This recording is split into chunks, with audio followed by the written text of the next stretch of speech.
Okay, so since everything is looking good, let's just, again, this is going to be a more free form type of session where, again, what is the objective of this session? The objective of this session here is to solve a bunch of real interview problems around programming. These are actual problems which have been asked at various startups, some in services companies, some in top product based companies also for data science and machine learning roles, right? So let's start tackling them. I have a few problems. We'll try and solve as many as possible, but I want it to be interactive. When I say interactive, my thought process is as follows. I'll pose a problem, right? I'll first pose a problem and explain the problem to you. And I would want you guys to suggest some solutions. Okay, please suggest some ideas. And since this is going to be about code, if you can write pseudocode, that's great. Right? So if you can write pseudocode or explain your solution in English, take your time. If you can write pseudocode or even suggest ideas or write it in English, that will be great. I look at your solutions on the chat window and I will try to poke holes in it and show you bugs in your code, or I'll ask you for improvements on your code, right? So let's try to make it as interactive as possible. Okay, I hope that's cool. So let's start with a simpler problem. Let's start with something basic. Okay, so imagine, okay, let's take this as our first problem. This problem is often called as searching in a matrix. Okay, searching in a matrix. Again, there are variations of this problem that I will refer to in just a while, right? So imagine you are given a matrix like this. Okay, so let me draw a matrix. Okay, so imagine you are given a matrix like this. Right, again, it need not be a square matrix. Let's assume it has n rows and m columns. It's an n cross m matrix, and this matrix itself has two very interesting properties. Okay, so let me write those properties. The first, this is a very interesting question, very often asked in phone screen rounds, even in actual on-site rounds at some of the product based companies, right? Just to see how you think. Okay. Okay, so it has two properties. One, each row is sorted. Okay, each row is sorted. That's the first property. So let me just start putting in some numbers here. So let's say I have 1, 2, 4, 6, etc. The second interesting property here is the first element in each row. So first element in each row is greater than the last element, in previous row. So for example, here you have 6. So this element is greater than 6. The first element in each row, except the first row obviously, is greater than the last element. So you can have a number like 8. Again, this row itself is sorted, right, in an ascending order. Let's say in ascending order. Right, so or in non-descending order if you want to be precise.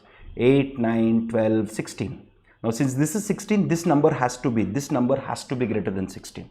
So let's take some number like 20. Then you have 21, let's say 23, 24. Then this number has to be greater than this number. So you have 30, let's say 32, 36 and 37. Okay, so you're given an array like this, right? So that's what we are starting off with.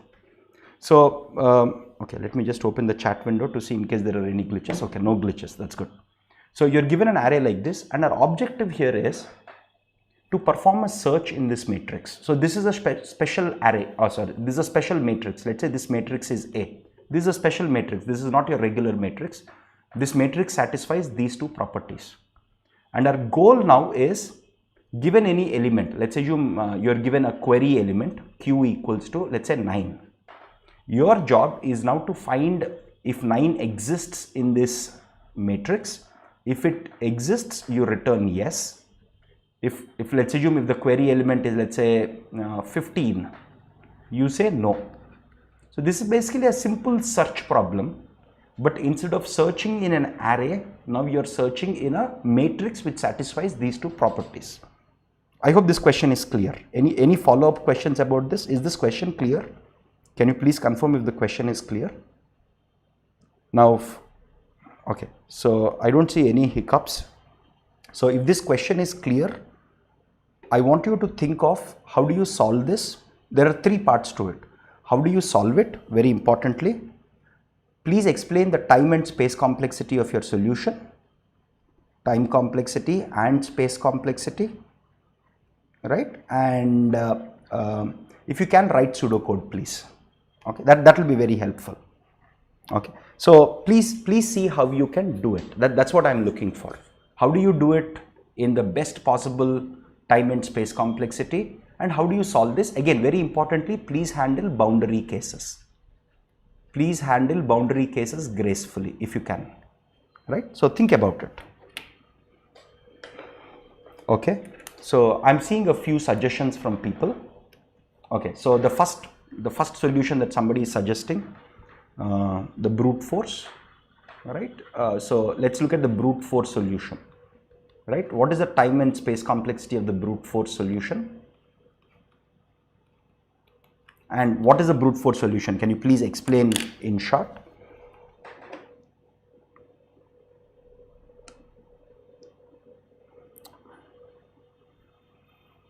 Okay, so unravel the matrix, apply binary search, no need to sort based on the index. Again, folks, please give slight text-based explanation of your solutions, right? So that it's easy for me to understand what you're trying to say. I don't want to make assumptions on what you're trying to say. So please give slightly more details. For example, okay, so let me see here. Okay, so somebody is suggesting, Mridul is suggesting use binary search on the first row and then column as it is sorted. How do you implement this? Mridul, can you write pseudocode for this, please? Okay, TTM is suggesting let's use brute force. Bit more optimized is order of n plus m. Now, how do you write this? Please write pseudocode. I'm not asking you to write production code, but please explain how you do it. That's very important. Okay, somebody is saying using binary search, the time complexity is order of log n into order of log m. Why? Please explain. Okay, so Akash is suggesting that we will do brute force with every element, right? So okay, before we go there, Yashwant has a suggestion, which is unravel the matrix, apply binary search, based on the index, compute the row and column. Okay, so there is a small problem with this approach, Yashwant. Okay, or think about it this way.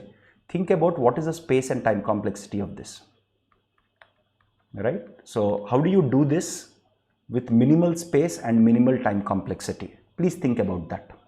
Okay, so Akash is suggesting that Akash and both TTM, both of them are suggesting, okay, brute force is searching every element. Okay, let's go with brute force, right? Search every element. Now to do that, we write a simple for loop, right?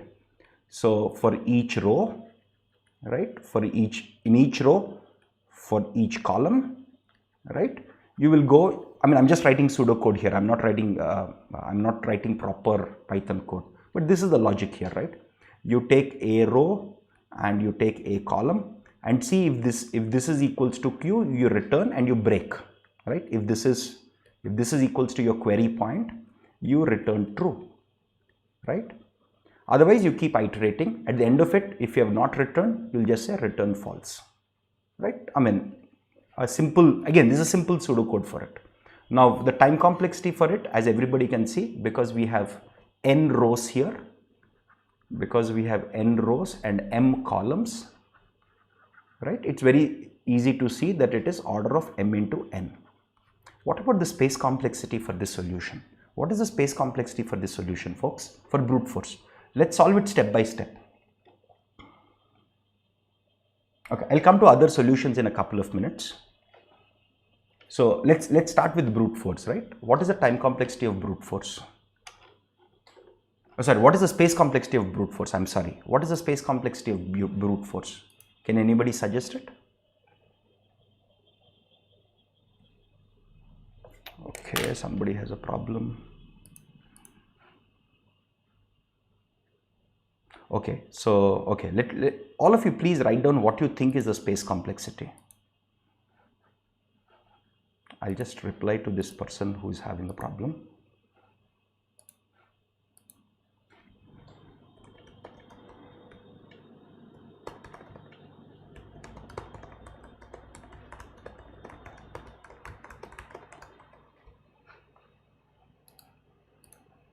Okay, cool. So brute force, some of you are saying that the space complexity is order of n square. Some of you are saying it is order of 1. Okay, so Prem has an alternative solution. I'll come to other solutions in just a minute.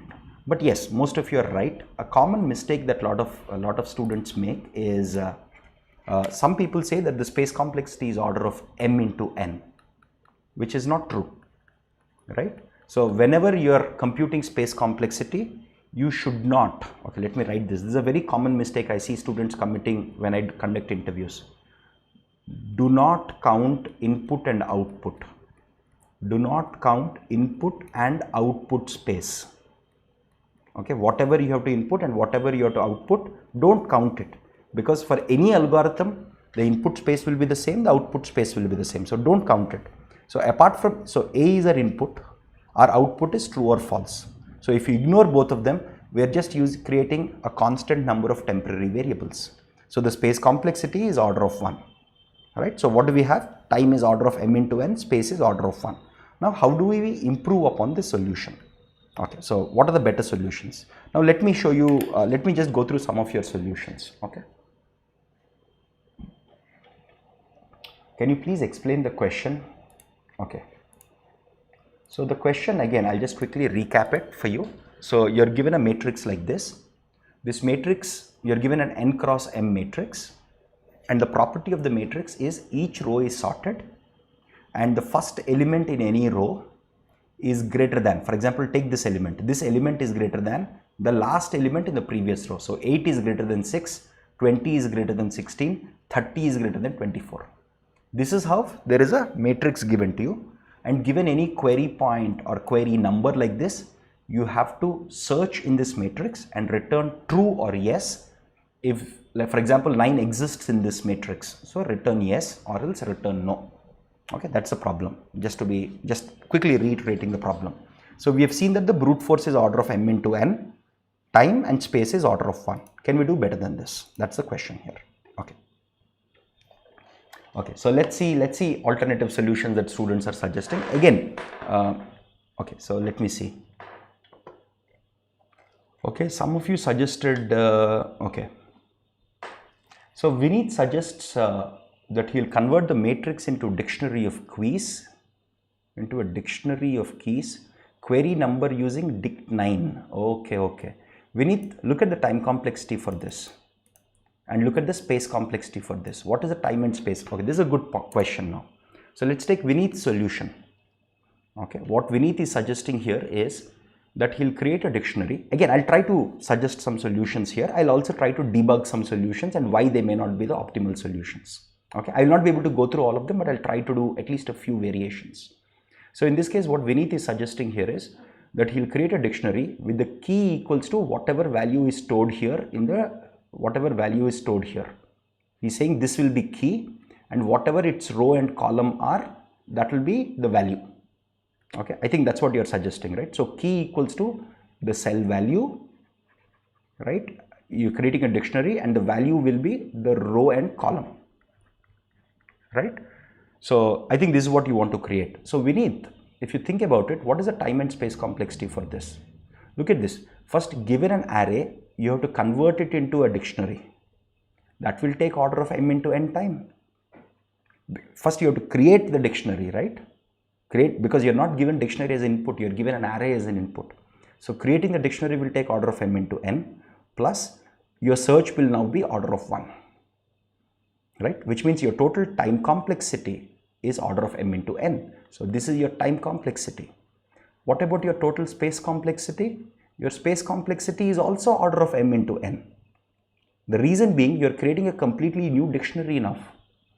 So actually this solution that you suggested is worse than the brute force, because the brute force, while the time is order of m into n, the space is order of 1. So while you're trying to use a data structure like a dictionary, you're not using it correctly, you're creating a worse solution. So think about that carefully when you design, when you use any data structures, please think about that. Cool, okay. So Prem suggests for each row we compute a median and save it. For the median, the query point has least difference. So we directly go to that and apply binary search in that row. So Prem, what is the time complexity and space complexity for this? What is the time and space complexity for this?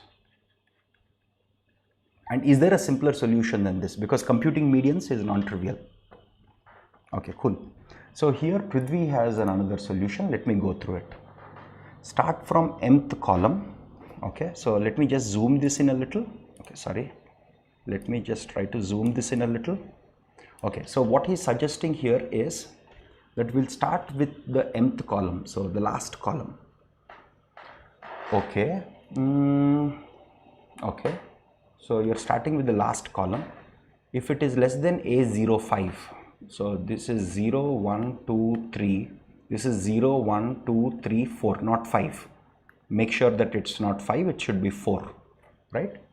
So if it is less than this, then search in the 0th row. If it is greater, increment the column. Okay. So now there are two questions here.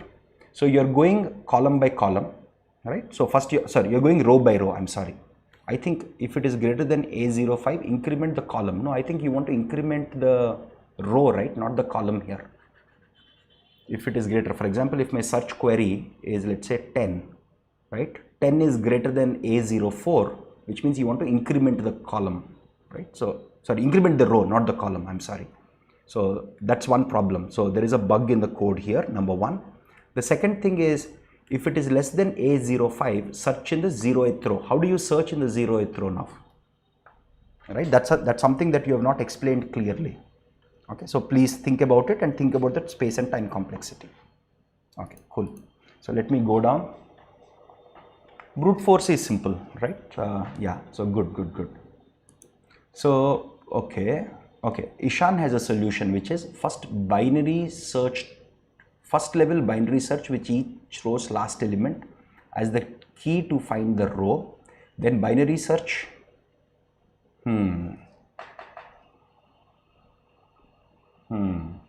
So what Ishan is suggesting is something like this.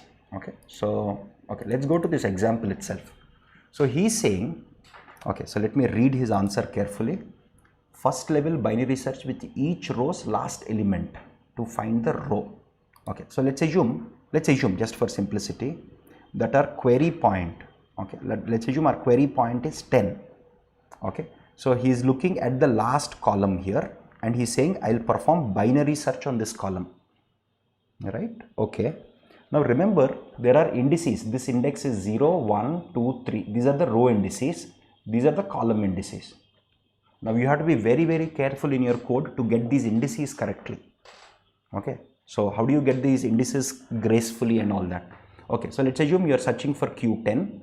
So you'll say this is the last column, you'll search for this. Then you recognize that 10 is greater than this, so which means 10 can't be here, but 10 is less than 16. You can do binary search. Since there are n rows, that binary search will be order of log n. Right? We have discussed binary search in our course videos, right? Okay, so you get the appropriate column. Now within this column, you're doing a binary search again. I think that's what your approach is, right? So which means this is order of log n plus order of log m, right? Pretty decent solution. I think this is what you're looking at. No additional space required. Pretty decent solution actually. I think that's what others are also suggesting here. Let me read. Store the last element in each row in a dictionary. Compare the query with the last element greater than and fetch the row index. Again, the problem here, Jaya, is you're creating a dictionary unnecessarily. Dictionary occupies space. Don't forget that fact. Why do we need even a dictionary here? Right? The moment you want to store all of them in a dictionary, you're adding additional space complexity. Last element in each row, if you want to add it, you're creating an order of n space, and the time it takes is also order of n to construct the dictionary. Why are you wasting your time and space because of it? So don't construct a dictionary unless it is necessary. Lot of people I have seen in my interview experiences, because I do like 4 to 5 interviews every week minimum. Lot of people just try to use a dictionary unnecessarily, and they don't count the time it takes to construct the dictionary. So don't use it unless it is not necessary. Okay, cool. Okay, so okay, let me go down. Okay, some of you have Chirag, what you're suggesting is what we just discussed now. Okay, Let me look at some more recent solutions. Okay.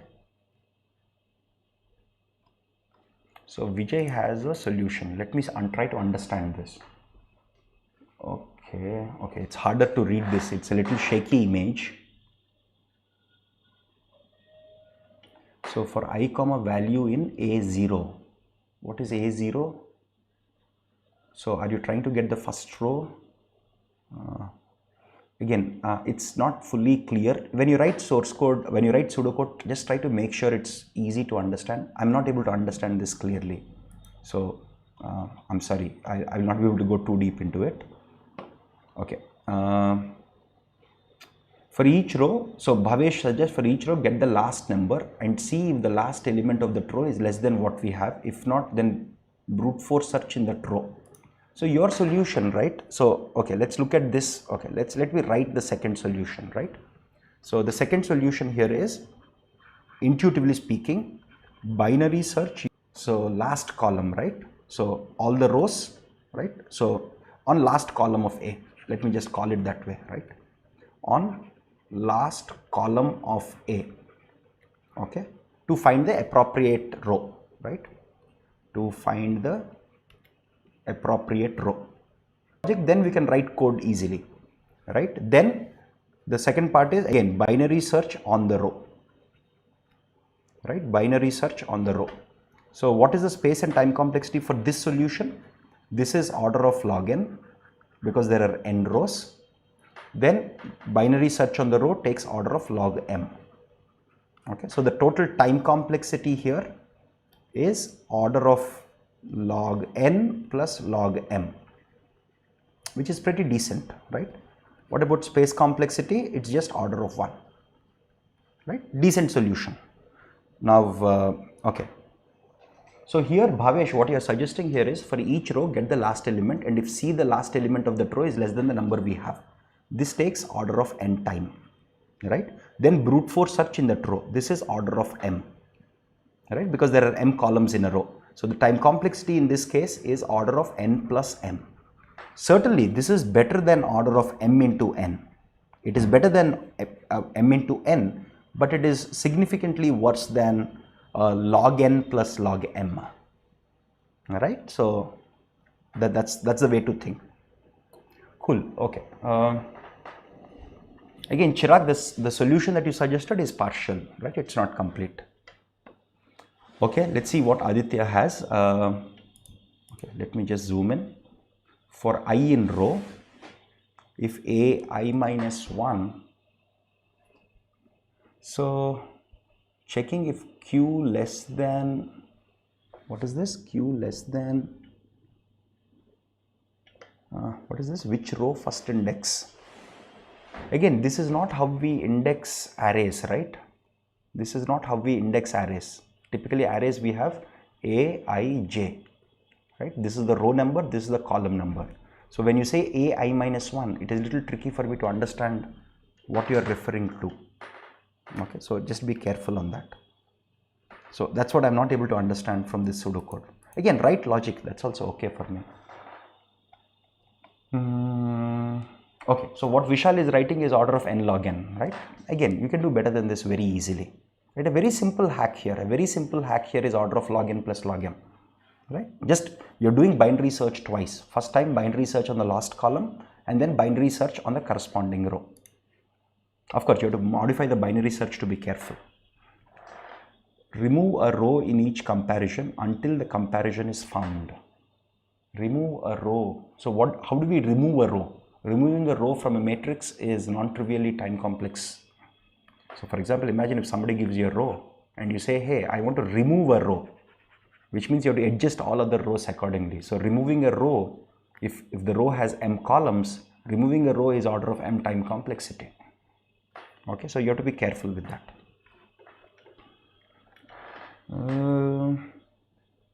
Okay, so, okay, rotating this, let me see if I can rotate this. Okay, let me see.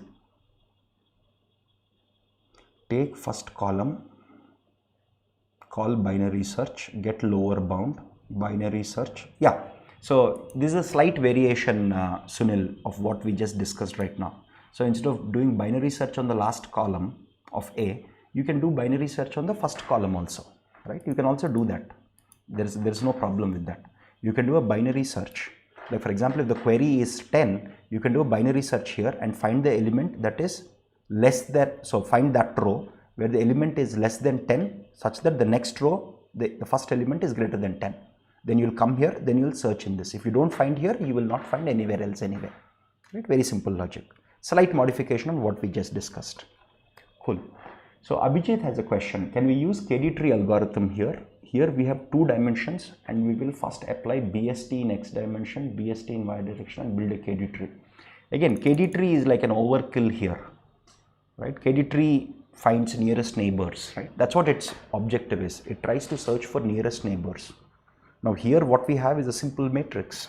You're searching in a matrix, you're not searching for nearest neighbors. So KD tree is a huge overkill here.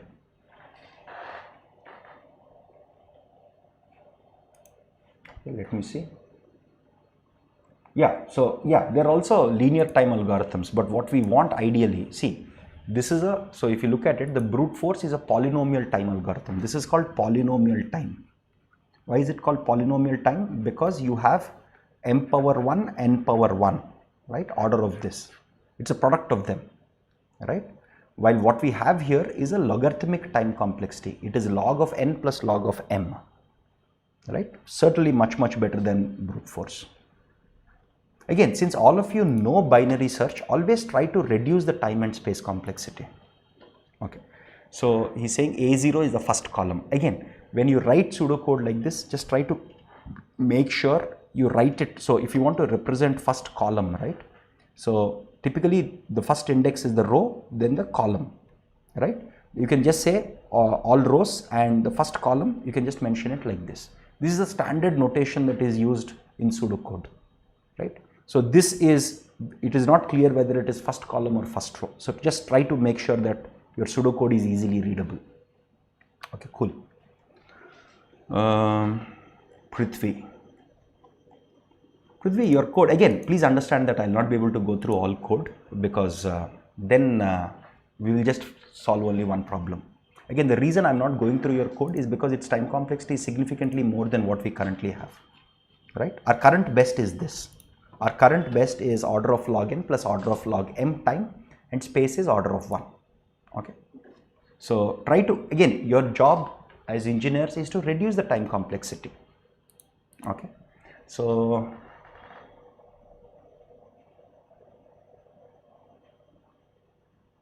again, your code is not complete, right? You're just iterating through i's and you're going through each row. If aij, what is j here? J is not initialized anywhere here. What is j here? So again, I'm just tilting my head and reading this code. So again, just try to read more readable code so that it's easier. Okay. Okay. So Pranav has a, okay. So take the last, so Chirag has, I think, updated his solution. Take the last element in each row, compare it with query point. If the query point is greater than the last element, then it is the next row. If query point, then it's a previous row. Again, Chirag, this is only partial solution, right? So you're doing a linear search on the last row, sorry, on the last column. The linear search on the last column takes order of n time, right? And then you have to go search in that row. So that will take again order of m time because each row has n columns. So the total time complexity is order of n plus order of m, which is worse than what we have, right? So current best that you guys have recommended is, this is a pretty good solution. I mean, this I will give it 4 out of 5. Pretty good solution, right? Pretty good solution. Okay, so Nishesh has a solution which is, okay, 1 second.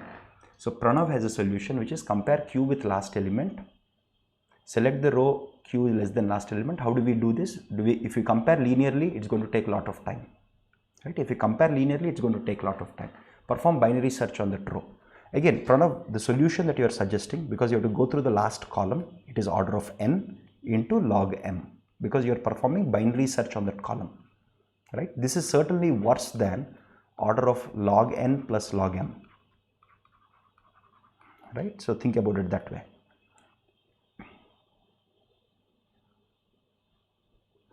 One second. Vishal has a point. If we are performing binary search on the last column, don't need to get it first by iterating through the matrix. That will make the comp n plus log m. What is Vishal's solution earlier? That will make its computational complexity n plus log m. Again, we already have a better solution than that, right? We already have a log n plus log m solution, right? This is the best solution that you guys have recommended. There is a slightly better solution, but we don't have to worry too much about it. This is close to a pretty good solution, okay, in terms of space and time complexity. This is the best that, again, a slight variation of this. We can either look at the last column of A or the first column of A, doesn't matter. This is the best solution.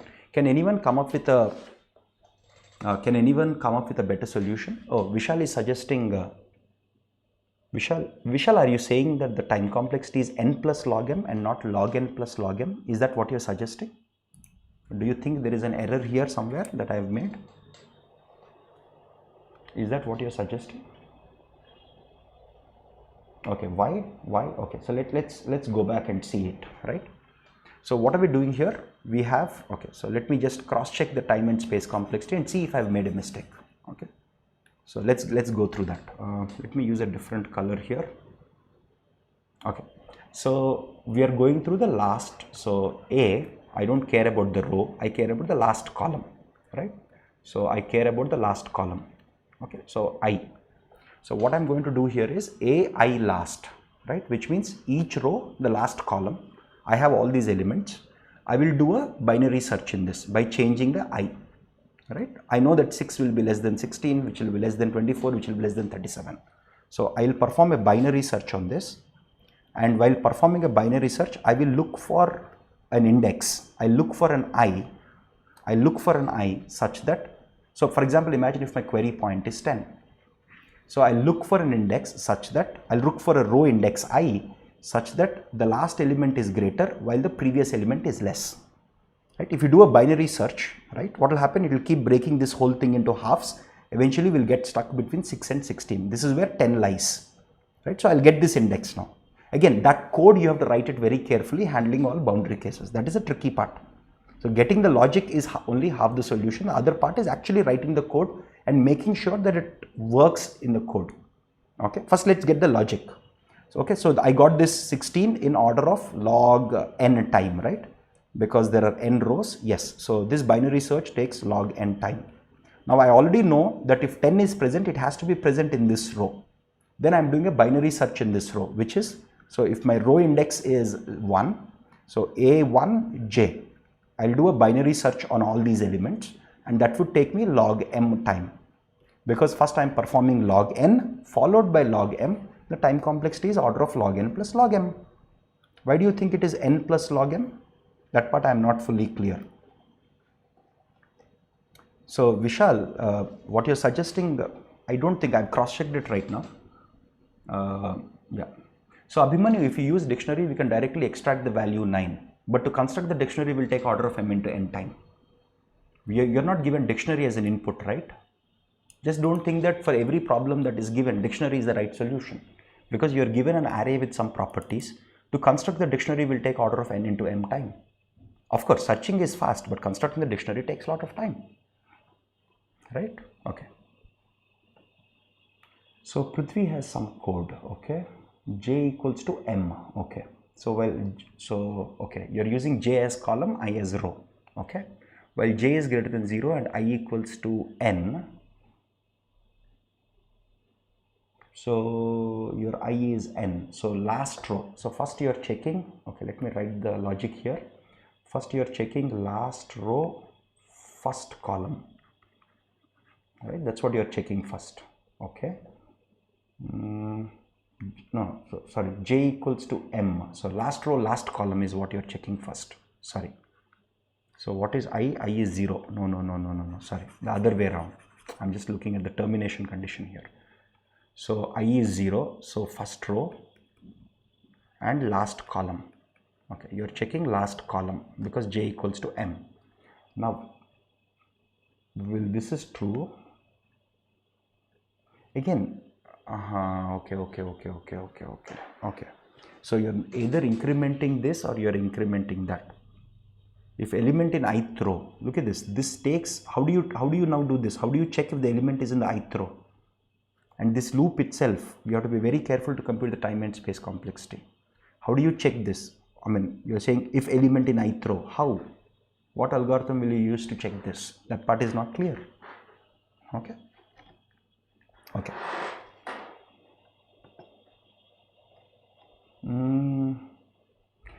What could be the time complexity less than log n? No, we cannot go. We cannot go less than log n for this problem. We cannot for this problem. So for this problem, imagine if data. So in the real world setup, right? In the real world setup.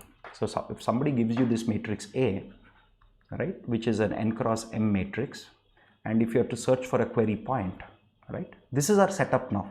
But imagine in the real world, one way this could actually work is that you have to search with various query points many times in this array, right? Suppose you get, like, let's say 1 million query points that you have to search in this array. So if you want to repeatedly search it, then it makes sense. First time, spend some time converting this whole thing into a dictionary, and then all queries search in the dictionary. That makes sense, right? But that's not the question that was asked. The question that's asked here is, you're just given an array and you're given one query. You have to determine if it is there or not. If it is only one search query, then building the dictionary is not the right approach. And the key hint here is, you're given a sorted array. Look at this. This is sorted. Each row is sorted, right? If you think intuitively, even each column is sorted, right? Because this first element is bound to be greater than this last element. Even though that's not told explicitly, each row and each column here are sorted. The moment you are given a sorted data structure like this, the first thing that should come to your mind is binary search. Of course, this is a slight variation on binary search, right? I hope that's clear. Yes, so Harish, that's a nice idea. We can also check diagonal elements. Yes. Again, there are variations to this that you can do. You can check diagonal elements. Again, the core idea here is every row and every column is sorted. So instead of checking these elements, you can check for diagonal elements also. But then you have to be very careful with the code that you write. Okay, so the logic for diagonal elements will most likely look like this. You first check with this. Okay, so let me use a different color here. So first you will check for this. Okay, let me draw it again. Probably that's better. Okay, so let me just draw the whole matrix again. Again, you have to be careful to write the code. Again, there are two parts to writing code. Okay, so please, I'll just come to that, right? So 1, 2, 6, 7. Let's say you have, I'm just writing a different matrix. Okay, no. So, okay, let's say I have 8, 9, 12, 16, 18, 24, 26, 28, 31, 32, 33, 38. Okay. Suppose imagine if my query point is 10, right? So if you're going diagonal, you have to be careful. So you have 1 here. You know that all the numbers are greater than 1, which means your solution lies somewhere here, because all these numbers are bound to be greater than 1. All these numbers are bound to be greater than 1, right? Then you go to this element. The moment you realize that query point is 10, remember that if you have arrived at this point 9, all these points will be less than equal to 9. All these points will be less than equal to 9, which means your solution cannot lie anywhere here. Your solution lies somewhere. So your solution also can't lie here. I'm sorry, right? So you're decreasing the size of the matrix that you're searching in, but you have to write much more careful logic. So to avoid mistakes, just going, I mean, this is a much more sensible, easy to implement approach, avoiding silly mistakes. Okay. Can we make it order of log n plus m by modifying binary search? Array to matrix.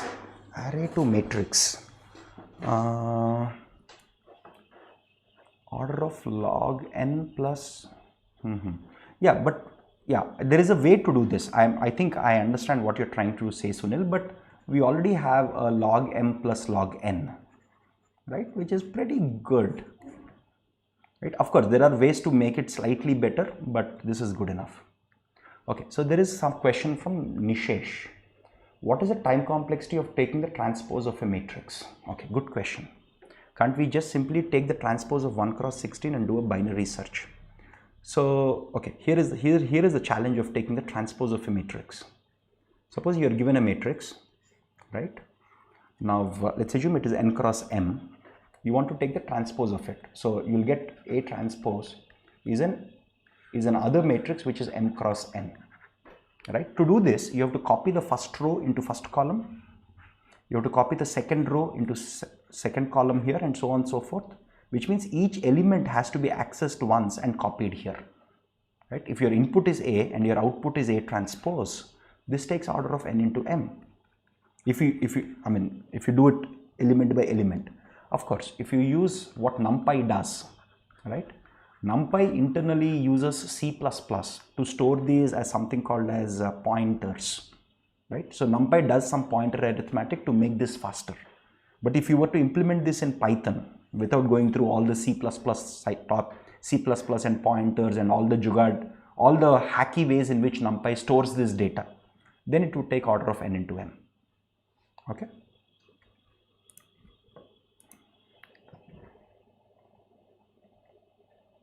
Okay, cool.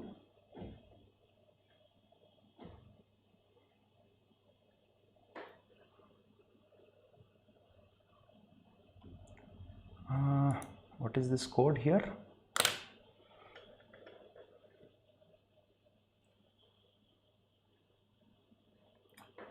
One second. This code aij is less than equal to element. Okay, then j is halved. Why is j halved here? Okay, otherwise I is halved. Again, anyway, we have discussed various variations of it. Could we try to, again, folks, the most important thing, can you please explain the order of log n plus log m solution? That's what I just explained here, right? Look at this. This is the order of log n plus log m. So you've performed the binary search on the last column of A. Others have suggested how to do it in the first column of A also, to find the appropriate row. I explained how to find that appropriate row. Since it's binary search, you can do it in order of log n, because the last column has n values corresponding to the n rows. Then you can perform binary search on that appropriate row in order of log m time, right? Again, the most important thing, so there are two parts to writing any code here. Okay, the first part is getting to the solution. Okay, so designing the solution, think of it as designing the algorithm, right, or the data structures needed and data structures needed. With this design, this will also result in time and space complexity for you, right? We have seen some students who do this fairly well. They do a pretty good job on this. But then the second part is where they fail. Translate this into code. Translate. See, your algorithm is correct, your data structure is correct, your time and space complexity is correct. Translate into code and handle boundary cases, right? And handle boundary cases. So an interesting boundary case here is, so one second. So an interesting boundary case here, where is my, okay, so it's here. Okay. So an interesting boundary case here is, okay, so if each row is not sorted in ascending order, but it is sorted in non-descending order, which means let's assume the number can repeat itself. A number can repeat itself, let's say, right? Then you have to be careful with writing the logic. Again, the first part of the solution here, the first part of the binary search here is perform binary search to find the appropriate row. How do we find the appropriate row? That's what I just discussed a while ago, right? Imagine if our query term is 10, we try to find that row whose value is greater than 10 such that the previous row value is less than 10. So then I know that 10 has to be found in this row. That's what I mean when I say appropriate row, for which we have to implement binary search very carefully. Implementing binary search is not rocket science, but you have to do it carefully. Okay. So oftentimes in a real interview or in a real setup, this would take about 30% of your time. This would take about 70% of your time. The reason it takes more time is because you have to write code or pseudocode. Most companies will ask you to write, if you say, I know Python, they'll say, hey, let's write Python code. Some companies might be okay to write pseudocode. Okay, like for example, in some of our mock interviews, we ask students to write pseudocode. In some mock interviews, we say, okay, why don't we write Python code? Because if you also want to test your Python code itself, if you want to know whether you can actually write Python code, so in terms of time itself, 30% of the time goes here, 70% of the time goes here. In terms of weightage of importance, 50% of the importance will go here, 50% of the importance goes here. We have seen some students who are very good at it, who will crack this very easily. But the moment we ask them to write Python code or pseudocode, they start fumbling. And that is mostly because of lack of practice. Mostly because of lack of practice. The reason we focus so much on assignments is a great way for you to practice coding. Coding should be like your second language. It should be like your as close as possible to your mother tongue. You should be able to think in terms of code and translate any algorithm that you have designed and translate that into code. A key takeaway from this question is, these are the key takeaways. Okay. First, don't just use, because it says search does not mean you have to use hash. I've intentionally picked this problem. Again, this problem has been asked in a lot of companies ranging from Amazon to startups like Oyo, Ola, all these companies in their data science and machine learning rounds. Again, I've seen simple variations of this problem even being asked to software engineers. Okay, so search does not always mean hash table or hash table or dictionary. Always remember that there is a cost associated with building dictionaries. So whenever there is a sorted data structure, always think in terms of, can I use binary search? Because binary search by definition works on sorted arrays. Now you just had to modify it slightly in this case, right? I hope this makes the problem clear. Okay, cool. Okay, sounds good. So let's go to the next problem. Just in the interest of time, I want to cover more problems today. Oh, it's already been 50 minutes. Okay. So let's take a second problem, which is more data science specific. Okay, so let's take our second problem. The second problem goes as follows. You are given a function. There is already a Python function, let's say def, which takes x as input, does some computation, some complex looking computation. There might be again, x could be any real value. X could be any real value, floating point value. Okay, x could be any real value. It takes x as input. It does some computation. Sometimes you may not even have access to this function because this function is implemented in a library for which you don't have source code. It could be the case. Okay, or in other words, this function is very complex. There is a lot of for loops, if else conditions, a lot of stuff that is implemented here, and it returns y to you. Okay, again, remember that y is also a real value. This function is already given. So let me write that here, that you are given this function. Now the question that is asked of you here is, can you compute, again remember that x is a real value, y is also a real value. Okay, it's also given that fx is continuous and differentiable, right? Fx is continuous and differentiable. It's a differentiable function. Fx is continuous and differentiable function.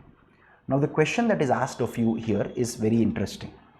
Again, this is an actual question asked in some of the top product based companies for specifically data science and machine learning guys.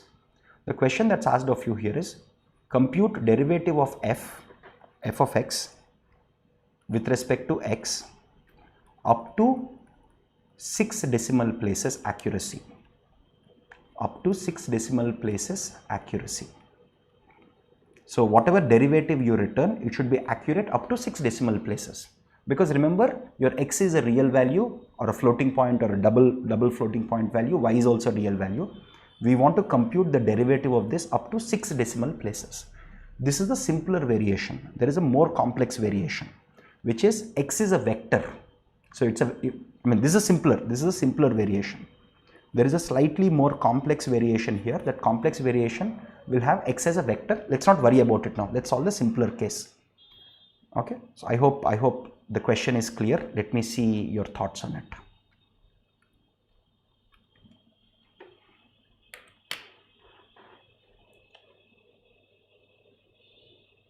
So Manoj, it's a good question.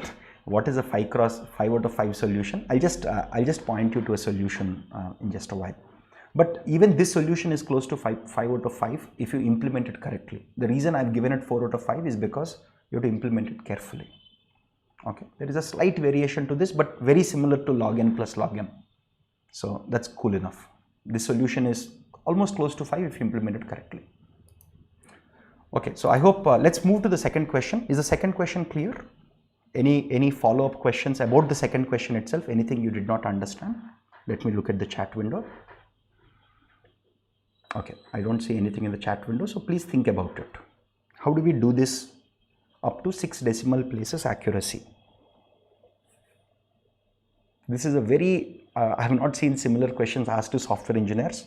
This is mostly asked for machine learning engineers and data scientists and even applied scientists. Take your time folks, think about it.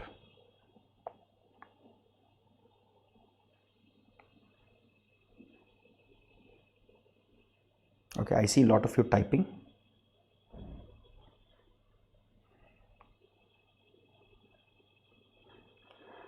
So Prithvi, we have already moved to the next question. Since you know the question, you can always execute this, implement it in Python and check if you're getting the right answer or not, right? Again, I'll not be able to review each answer because it's impossible in terms of time that it would take. Okay, so interesting. So again, this function could be anything, it doesn't matter. Okay, this is implemented by somebody. So Tarini asks a follow-up question, which is, do you want to compute dy by dx because y equals to f of x? Do you want to compute it by hand? This won't work if you compute it by hand, right? Because sometimes you may not know what is fx, or there might be a very complex expression. There might even be a for loop here. It might be a recursive function, right? So let's, again, the question, I mean, what is it that is hard for you? So if somebody writes a function f, okay, let me write some pseudocode that might help you. Okay, so def f of x, just writing close to Python code. There is some code written by somebody else, and it would finally return y to us. Okay, so this is the code. What we want to write now is, we want to write a function def, right, which takes x, sorry, my bad. So it takes df dx, which means df by dx. Okay, let me write it like this. Df by dx, it takes a value x. Okay, it takes a value x, and what we wanted to compute something here, and this is what is the question here. This is the question. What we want to return is derivative of f of x at x. So what we want is df by dx at x, some value x given to you. Okay, at this value x, what is the derivative? That's what I mean. Okay, I think I did not make that clear. So derivative of f of x with respect to at x equals to some given input. Okay, some x. Okay, to avoid this confusion of x, let me just call it q. Okay, so q is the input. So you want to compute this derivative of f with respect to x at x equals to q. This is what it should return. I hope this makes the question clearer now. Okay, so let me see.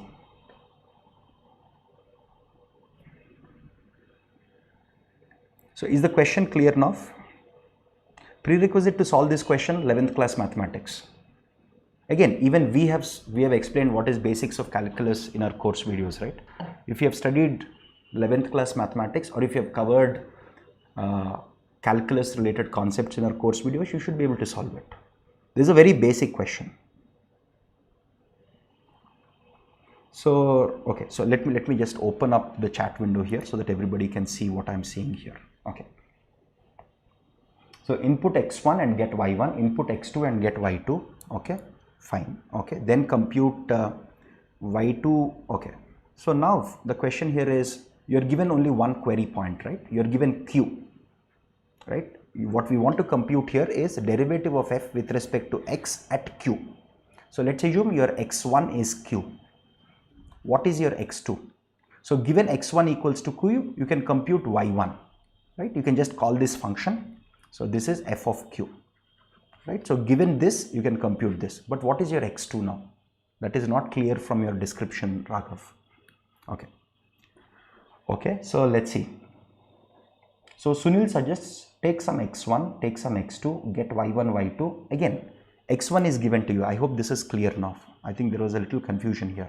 Your x1 is q. The big question here is, how do you get x2?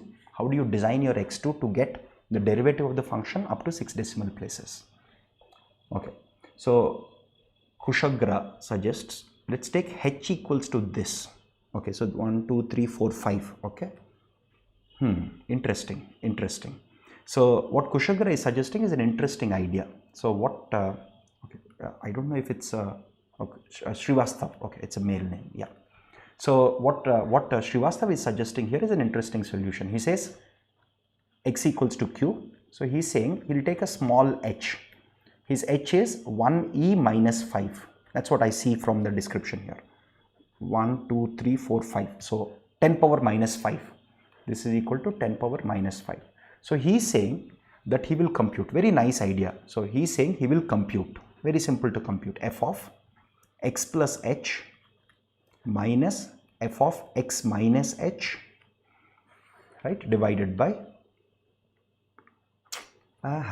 it should be 2h, Srivastav, because the delta here is 2h, right? So it should be 2h here, not h. So what is the definition of a derivative of a function? Look at this. I mean, this again, if you have a function like this, right? Suppose you have a function like this, you have a complex looking function like this. What is the derivative of x at this point? Suppose this is your x equals to q. What is the derivative of the point here? We explained this in our course videos, right? What is the derivative of this point? It is the rate of change of this function. Another way of writing this is, you take, again, we discussed this in our course videos, right? How do we compute the slope? You take a small value here. So, okay, you take one more value which is very close to this, right? You see what is the slope of this line, right? Again, this is something that is discussed in detail in our course videos when we explain the basics of calculus, where we have to solve optimization problems, right? So this is basically finding the slope. The good thing that Srivastav did is, instead of, again, there is some people write it this way also, f of x plus h minus f of x by h. This is another formulation that people write. But as compared to this formulation, this is a better thing to do, because you're choosing h such that you're looking at the derivative not just on the left side, you're taking this region and you're saying in this region what is the slope of this line. Slope of the line can be computed from simple tan theta formula, right, which we learned in high school. But in this approach, Srivastav, there is one catch here. How did you choose your h? Why? So my question here is why? Why is h this? Rest of the idea is right. There is a small bug in your code wherein you have to put 2h instead of h. Right? I hope this is clear. Okay. So others are also suggesting something very similar. Okay. Cool. Yeah, I'm happy. Bhavesh, this is what the derivative actually means, right? What is c here? I didn't understand what c here is. If it's a constant, sorry, c here is a constant. Okay.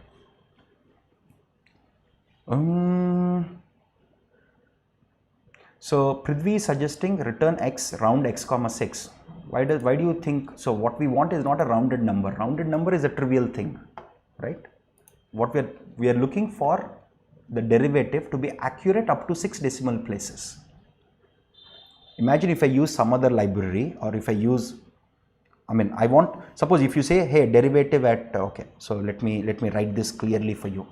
Suppose if you say the derivative of f of x at x, right, let's say at x equals to 2 is, let's just say 1.12345 I want you to be accurate in all these 6 places. Rest of the places I don't care, because you can never get infinite accuracy, right? Because it's all done on a computer which is binary, right? So I'm looking for actually exact numbers here.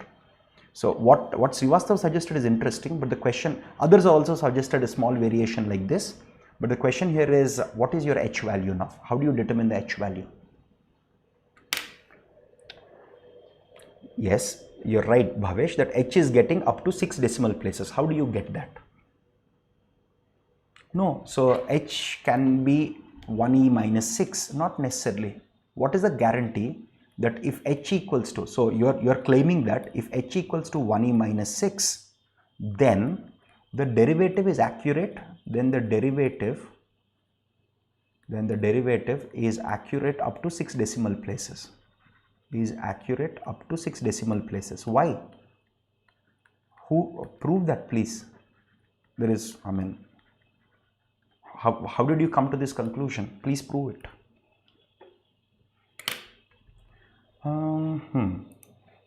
So Bhavesh, decreasing h will increase accuracy. Very true, Bhavesh. Now that's the question here. Yes. So there are two parts to the question. First is, in the first part of the question, given this question, the interviewer is trying to understand if you know what a derivative means. Now with this equation, it is clear that you know what a derivative is. Now comes the programming part. How do you determine h? A very nice thing that Bhavesh mentioned here, very nice point is, as, okay, so let me use this here, as h decreases, right, the accuracy of derivative of f with respect to x increases, right? Valid point. Okay, in mathematical terms, right, if you think about the hardcore calculus that you may have learnt in your 11th and 12th class, which we have also recapped in our course, derivative can be thought of as derivative of x plus h minus, sorry, my bad, not derivative. Okay, so derivative of f with respect to x can be written as derivative, so the value of f at x plus h, fx by h, such that limit, you have to compute this derivative, you have to compute this as h tends to 0, as h becomes very, very, very, very small. That's what this means. This is the mathematical definition of what a derivative is. And the reason I'm focusing so much on derivatives is because derivatives are the core of whole of machine learning, right? Without derivatives, there is no gradient descent, there is no stochastic gradient descent, there is no deep learning. That's why there is so much importance to derivatives in machine learning. Okay, cool. So this is a very nice point that you folks have realized. As h decreases, the accuracy of the derivative increases. Now, how do you write code to find the appropriate h such that the derivative is accurate up to 6 places? That's the question. Okay. So Harish says h can be any value, depends on the accuracy. You're right. If you want more accuracy, h should be smaller, and we want accuracy up to 6 decimal places. So h should be as small as possible, as we are limiting it to 0. So we can take h equals to 1e minus 10. So Abhijit, that's what I'm saying. What is a guarantee that if you take h equals to 1e minus 10, you're going to get the actual answer? There is no guarantee. Okay, cool. Yes, so numerical differentiation has an error. Yes, yes, you're right.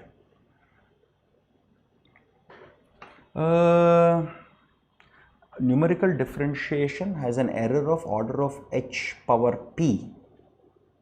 Order of h power p. Not necessary, right? Because imagine if my function is, again, this also depends, this is a general statement, right? This is with respect to first order derivative, second order derivative, and pth order derivatives. But here I don't know what function I'm computing, right? Can we use any numerical methods? You don't require any fancy numerical methods. This is very simple. We can learn the value of h. From where will we learn the value of h? So you're suggesting we'll build a machine learning model for it. Sunil has a solution which is decrease h until we get, very interesting Sunil. Yes. So how do we now decrease h? This is not exactly true, but what Sunil is suggesting is an interesting solution, right? Very simple solution. He says, so I'll keep reducing h. Probably I can say h equals to 1, let's say I'll start with some small value, right? I'll say h equals to 10 power minus 3. Then I will try h equals to 10 power minus 4. Then I will keep multiplying these values, right? I'll keep trying these values. So this, you can write this in a loop, right? So I'll keep trying the h values. When I try the h value, I want to see, look at this, with this h value, I can compute a derivative of f with respect to x at x equals to q. For this h value, I'll get some value. For this h value, I'll get one more value. For example, let's assume the derivative I get here is, I used some number, right? 1, 2, 3, 4, 5, 6. Okay. Let's assume I get a number 1, 3, 6, 8, some number like this. Okay. When I choose h equals to 10 power minus 4, let's assume I get a number which is 1.1286, some number like this. Now the moment you see both these numbers, you can be confident that, look at this, I decreased my h, right? I'm decreasing, so I'm decreasing my h, which means my derivative should become more accurate. So my derivative will become more accurate as I keep decreasing my h. So I'll just write a simple for loop or while loop actually, where I'll keep reducing it. Now I'll see till what decimal places this is true. Look at this, this number and this number are matching up to 1 decimal place. In the second decimal place, they both are not matching, right? So what I'll do now, okay, so this solution that I have, I know these solutions that I have now, I know that they are true up to 1 decimal place, not beyond 1 decimal place. Now I'll again compute here. Okay, so I'll again compute here. Here when I compute it, let's assume I get 1, 2, 3, 8, 9, 6, some number like this. Now the moment I compare these two numbers again, look at this, I keep comparing these two. If you see, the first 2 decimal places are matching, which means as I reduced my h, I'll get a more accurate number, which means this solution that I have is correct. This solution that I have here is correct up to 2 decimal places. Then I'll try this. I'll keep reducing my h. And now the question here is, how do you reduce your h? That's another question, right? One strategy that is simple to employ, very often used, is you multiply h by 10 power minus 1. Or in other words, you divide h by 10 in each iteration. Till the time, again, if you do this n number of times, look at this, here only first decimal place matched, here this 2 decimal places matched.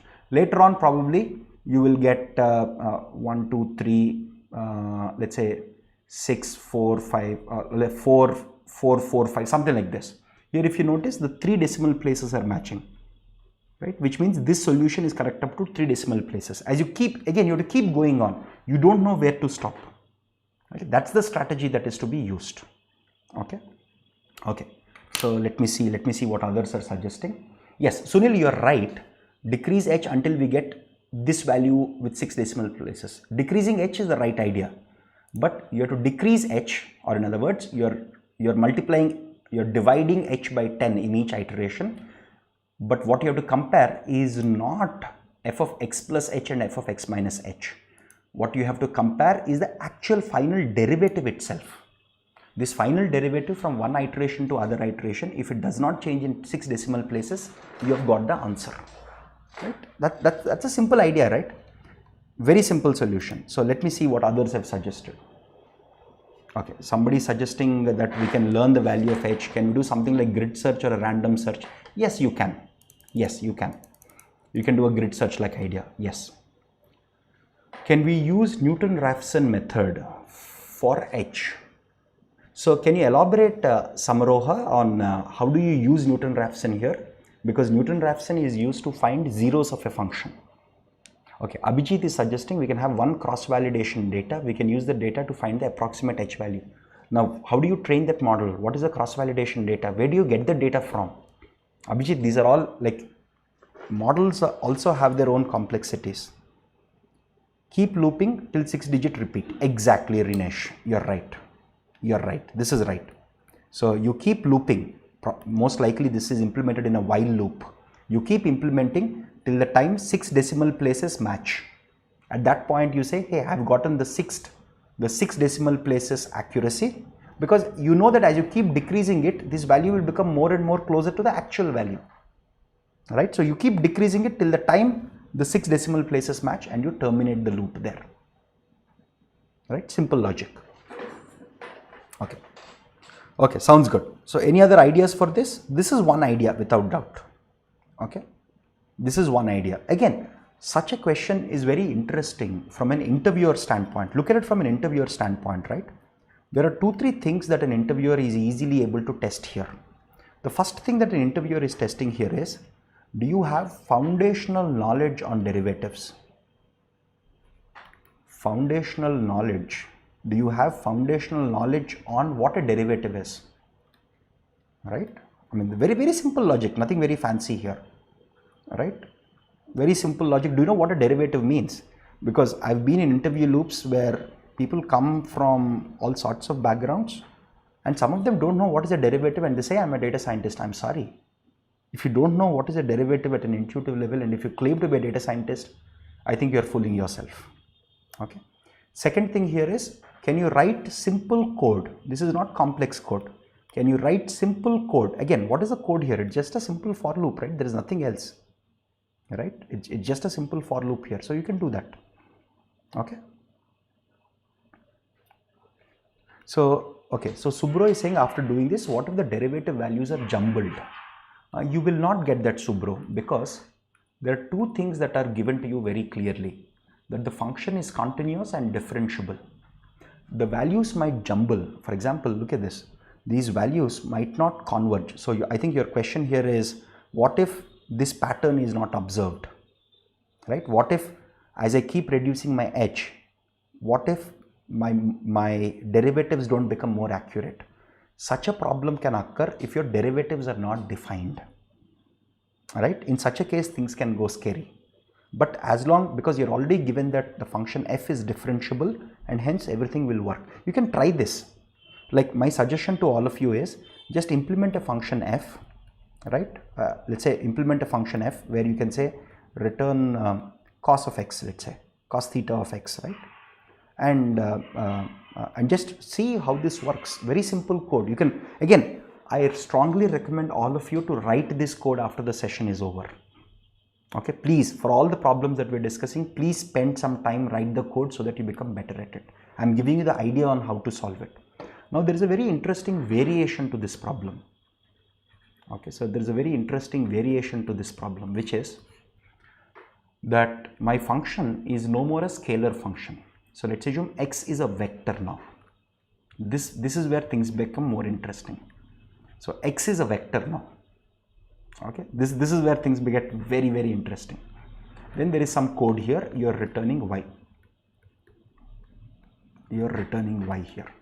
Now the question that is asked of you, again the question here is compute or write a function to compute, write a function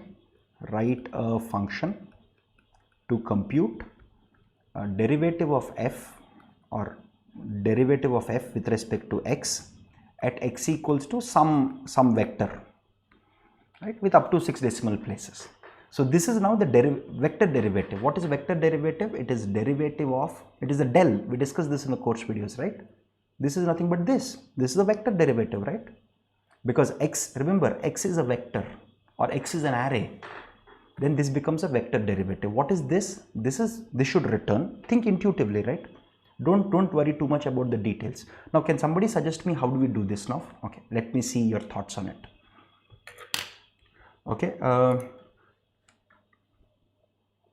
this is similar to gradient checking, where if epsilon is this, the approximation will be off by, yeah, you can think of it like that. Again, in gradient checking, anyway, we are computing derivatives.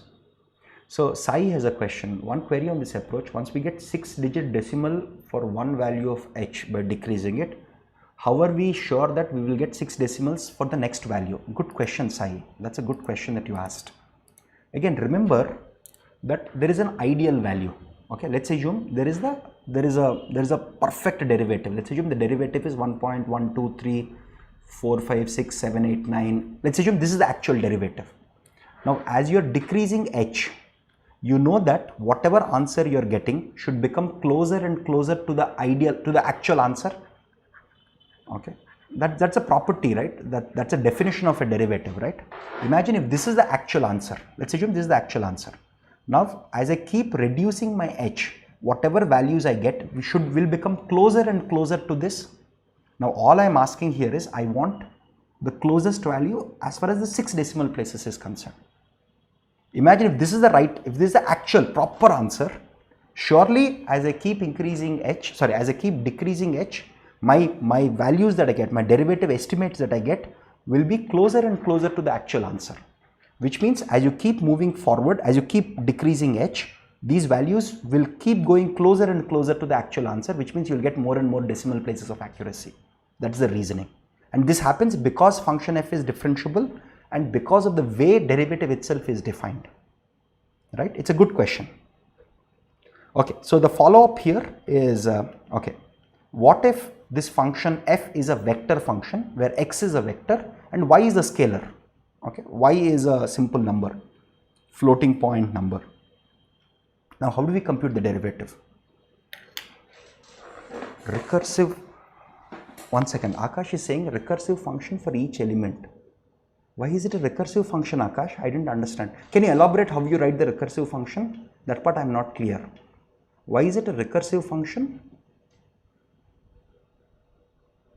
Why is it a recursive function?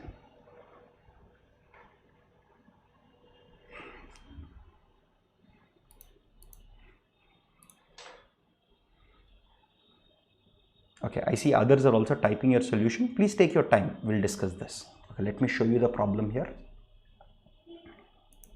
This is the question that we are trying to solve. This is a slight variation to the other problem.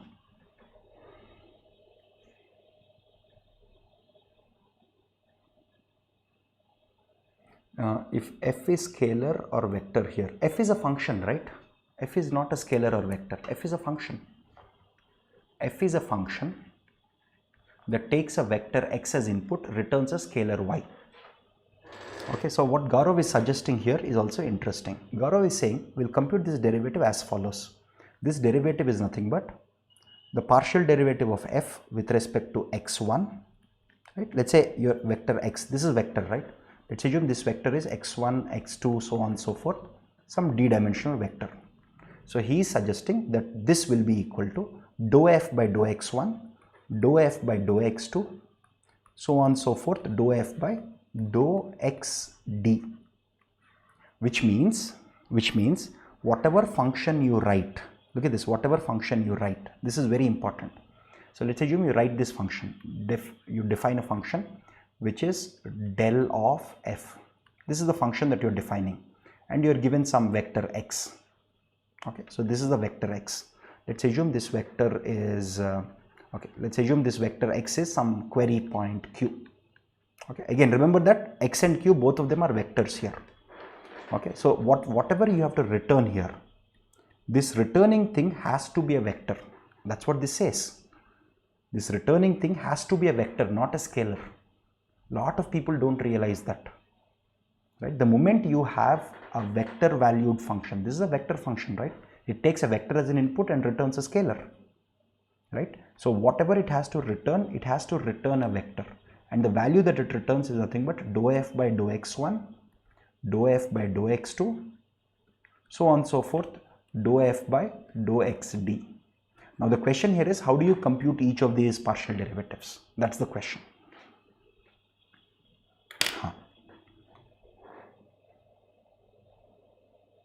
Okay, let me see what others are suggesting here. Okay, interesting. So we should find derivative of each component in the vector. Yes, that's right. Nishita. Can we use partial derivative? Yes, we can use partial derivative. Now the question here is, how do we use it? If x is vector, calculate fxi plus h minus fxi minus h by, very nice.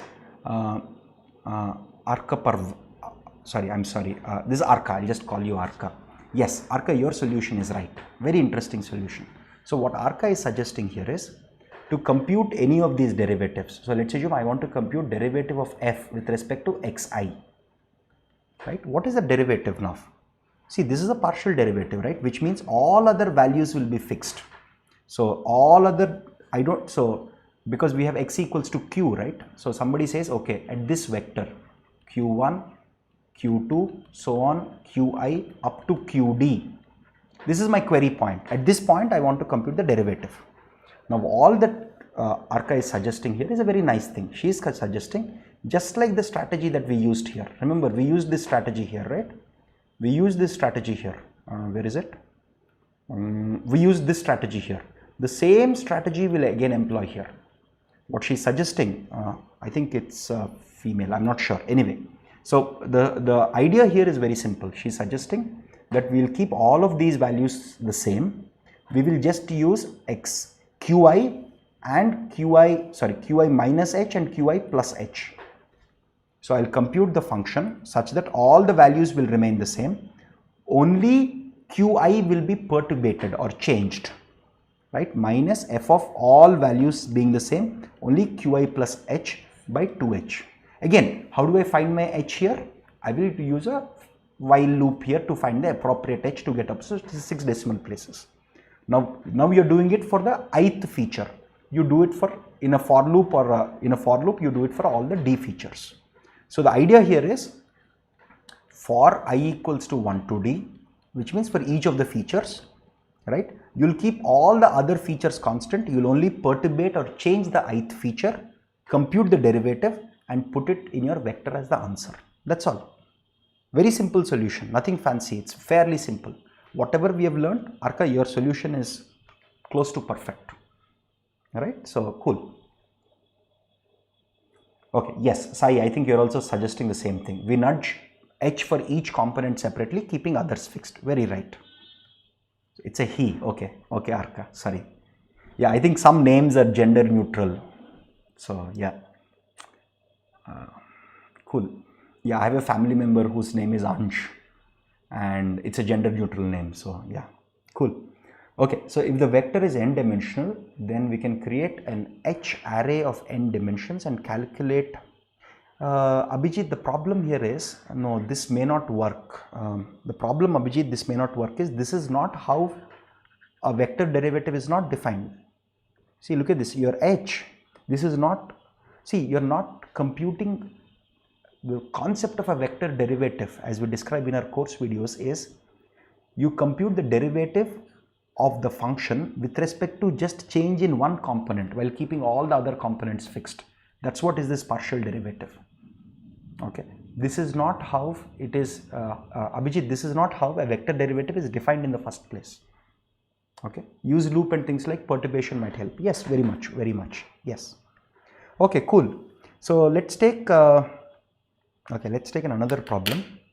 This is a very common problem. Okay, it's actually simple problem, to be honest with you. Very common problem, used both for software engineering roles and for machine learning and data science roles. Very common problem. Okay, like I've seen this question asked n number of, for software engineers at top product based companies, this question is mostly asked in phone screen rounds. For data science roles, this can be asked even in on-site rounds, right? Or more advanced rounds. Suppose you are given two arrays. Very simple strategy. You are given array A and array B. So array A is in non-decreasing order. It is sorted in non-decreasing order, which means you can have an array like this. Let's say 1, 2 might repeat, right? 3 and let's say 10. Let's assume this is one array. Similarly, B is also a non-decreasing order array. So instead of saying increasing order, we are saying non-decreasing, because 2 and 2, it's not strictly increasing. This is non-decreasing, right? Similarly, you have another array here. So let's say that array is 3, 4, 6 and 20. Okay, so the key here is A is a sorted array, sorted in non-decreasing order. B is also a sorted array. Okay, those of you who come from computer science background, this is a fairly straightforward thing. But I've seen a lot of people make silly mistakes when they write code for this. What we want to do is, we want to merge these two arrays such that the resultant array C is also in sorted order. Okay, so we want the result to be as follows: 1, 2, 2, 3, 3, 4, 6, 10, 20. So given A and B as inputs, we want to generate C. Note that A is in a non-decreasing order, B is in a non-decreasing order, C should also be in a non-decreasing order. Very simple question. Again, this question is very commonly asked for data science roles, also for software engineering roles. There is a variation to this which is slightly harder, but this question is asked, like I've seen this asked hundreds of times in interview loops. Yes, can you elaborate your solution, folks? Some of you who come from CS background immediately see this question as being a part of a problem that you have studied. Again, to be honest with you, this question is sometimes asked both to CS students and very often to non-CS students, because interviewers want to see how you think. This is not a hard problem at all. This is like medium level. Cool. Some of you have realized in the chat window that it's a very simple solution. Again, okay, so let me see other thoughts also. Yes, one solution here is, again, this is actually used as part of a sorting algorithm called merge sort. But don't worry about it. You don't have to know merge sort to solve this. This is a very simple algorithm. Okay, can somebody write the pseudocode for this? I would like to see pseudocode. Try to write as accurate pseudocode as possible, and I would like to go through your code, please. Again, I think all of you are right in terms of logic, no doubt about it, but can you write pseudocode, please? It's very simple logic. Please write pseudocode. I would like to go through some pseudocode here. It's a simple problem. Please write the pseudocode, the time and space complexity. Again, you can use any approach. Somebody is, Samroha is asking, can we use maps? So, Samroha, do you mean using hash maps? Is that what you mean? Okay, Sudiksha is suggesting, can we merge both arrays first and then sort them? So, Sudiksha, what is the time and space complexity of that? Okay, let's tackle your part. Okay, so let me entertain a few different ideas also, right? So, first merge them, merge the arrays, I mean as is, right? Merge the arrays as is, and then sort, What is the space and time complexity of that? Let me just plug in my power supply. I think there is a hiccup somewhere. Okay, yeah, cool. I was about to run out of battery. Thankfully, I realized it. Cool. So, okay, so that's your solution, right? So, can you, okay, one second. Let me see other alternatives also that people are suggesting. Sudiksha, can you tell me what is the space and time complexity of it? Okay. Akash is suggesting take 2 pointers, each pointing to the start of both arrays. Take a new array, compare the values pointed, add the one which is less. Very nice. Very nice. Akash, the time complexity is order of m plus n. You're right. The space is order of 1. I'll explain this solution, but can you please write pseudocode? That will be great. Okay. Okay. I'll go top down, right? Okay. Sai has a solution here. Okay. Let's see what he's suggesting. So you have I, J, K. Okay, so I'll just try to write I'll try to understand his code. Okay, one second. Okay, so okay, let's assume this is your A, right? This is your B. Okay, this is your A, this is your B, and what you want to see. Again, whenever you're writing code or pseudocode, it's always helpful to write diagrams like this. That's what I do personally. So I equals to 0, so I equals to 0. I think this is what you're trying to do. J equals to 0. And k equals to 0. If ai is less than bj, so you're comparing ai with bj. Okay, so let's assume this, if this is less than this, then ck equals to ai. So you're copying, so if this value is smaller, okay, so let's assume this is 1 and this is 2, right? So then you are saying you'll copy 1 here. Okay, cool. And I plus plus. So you're going to increment your I will point to the next place now. Cool. Okay, so there is this if, there is this else. One second.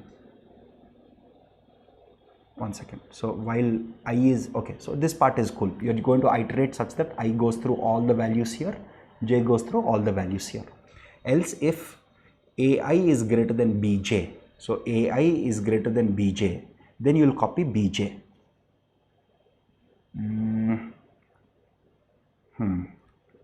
Else, okay, there is a third case, which means in this else case, both the values are the same.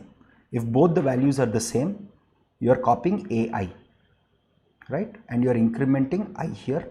This j is outside. One second, I'm a little confused with where the j is getting implemented, where the I is getting incremented. But the core idea is very simple. I think the idea is there. I'm a little confused with where these increments are there. Slightly confused with it. But the core idea that Sai is suggesting here is, let's start I at the 0th index, j at the 0th index, k at the 0th index. We compare this and this. If this is less than this, we copy paste this here. right? And then we increment I, because this element is already processed, it's already copied, we don't care, we start looking at the next elements. Similarly, we increment k also. One case. Second case, imagine if both the numbers are the same. That's the next case you have to handle, right? You have to handle all these cases gracefully, right? So imagine if both the numbers are the same. Okay, so this is 1 and this is also 1. Then what do? You can copy this one, you can increment this one, or you can copy this one or increment this. That case you can write. You keep doing it till the time I goes through all these values, j goes through all these values. If I goes to the end and j goes to the end, obviously your C is completely filled. Very simple logic. And what is the time complexity of this? As others have recommended, because you are iterating through this, right? At any point you are going to fill one element here. So how many comparisons are you making? Right? For every comparison you are going to fill one element. How many elements will be here? N plus m. Right? So let's assume there are n elements here, there are m elements here. You will do order of n plus m comparisons. Simple. This is the time complexity. What about the space complexity? Some people by mistake say the space complexity is order of n plus m, which it is not. Because remember, A is the input, B is the input, C is the output. So don't count A, B, C space at all. Please don't count them. Count only the space, additional space. You are only using variables like I, j, k. That's negligible space. So the space complexity is order of 1. Right? Very simple logic here. Okay, cool. Okay. Let's see this code. Let me just zoom in a little here and go ahead and see. So non-decreasing, I equals to 0, j equals to 0. C is an empty array. Okay. While I is less than, j is less than. If ai, then c dot append. This won't work, right?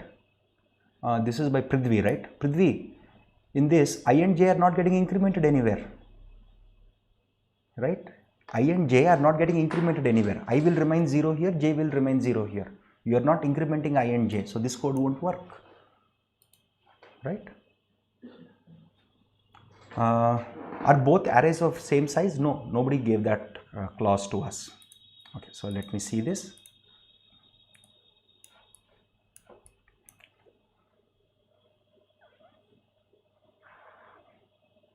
So even here, right, Akash, you are not incrementing I, j, k. If you don't increment, it won't work, right? Because then I, j, you have initialized it to probably 0. It won't work then. Okay. Okay, so I, j, n, m. Okay, got it.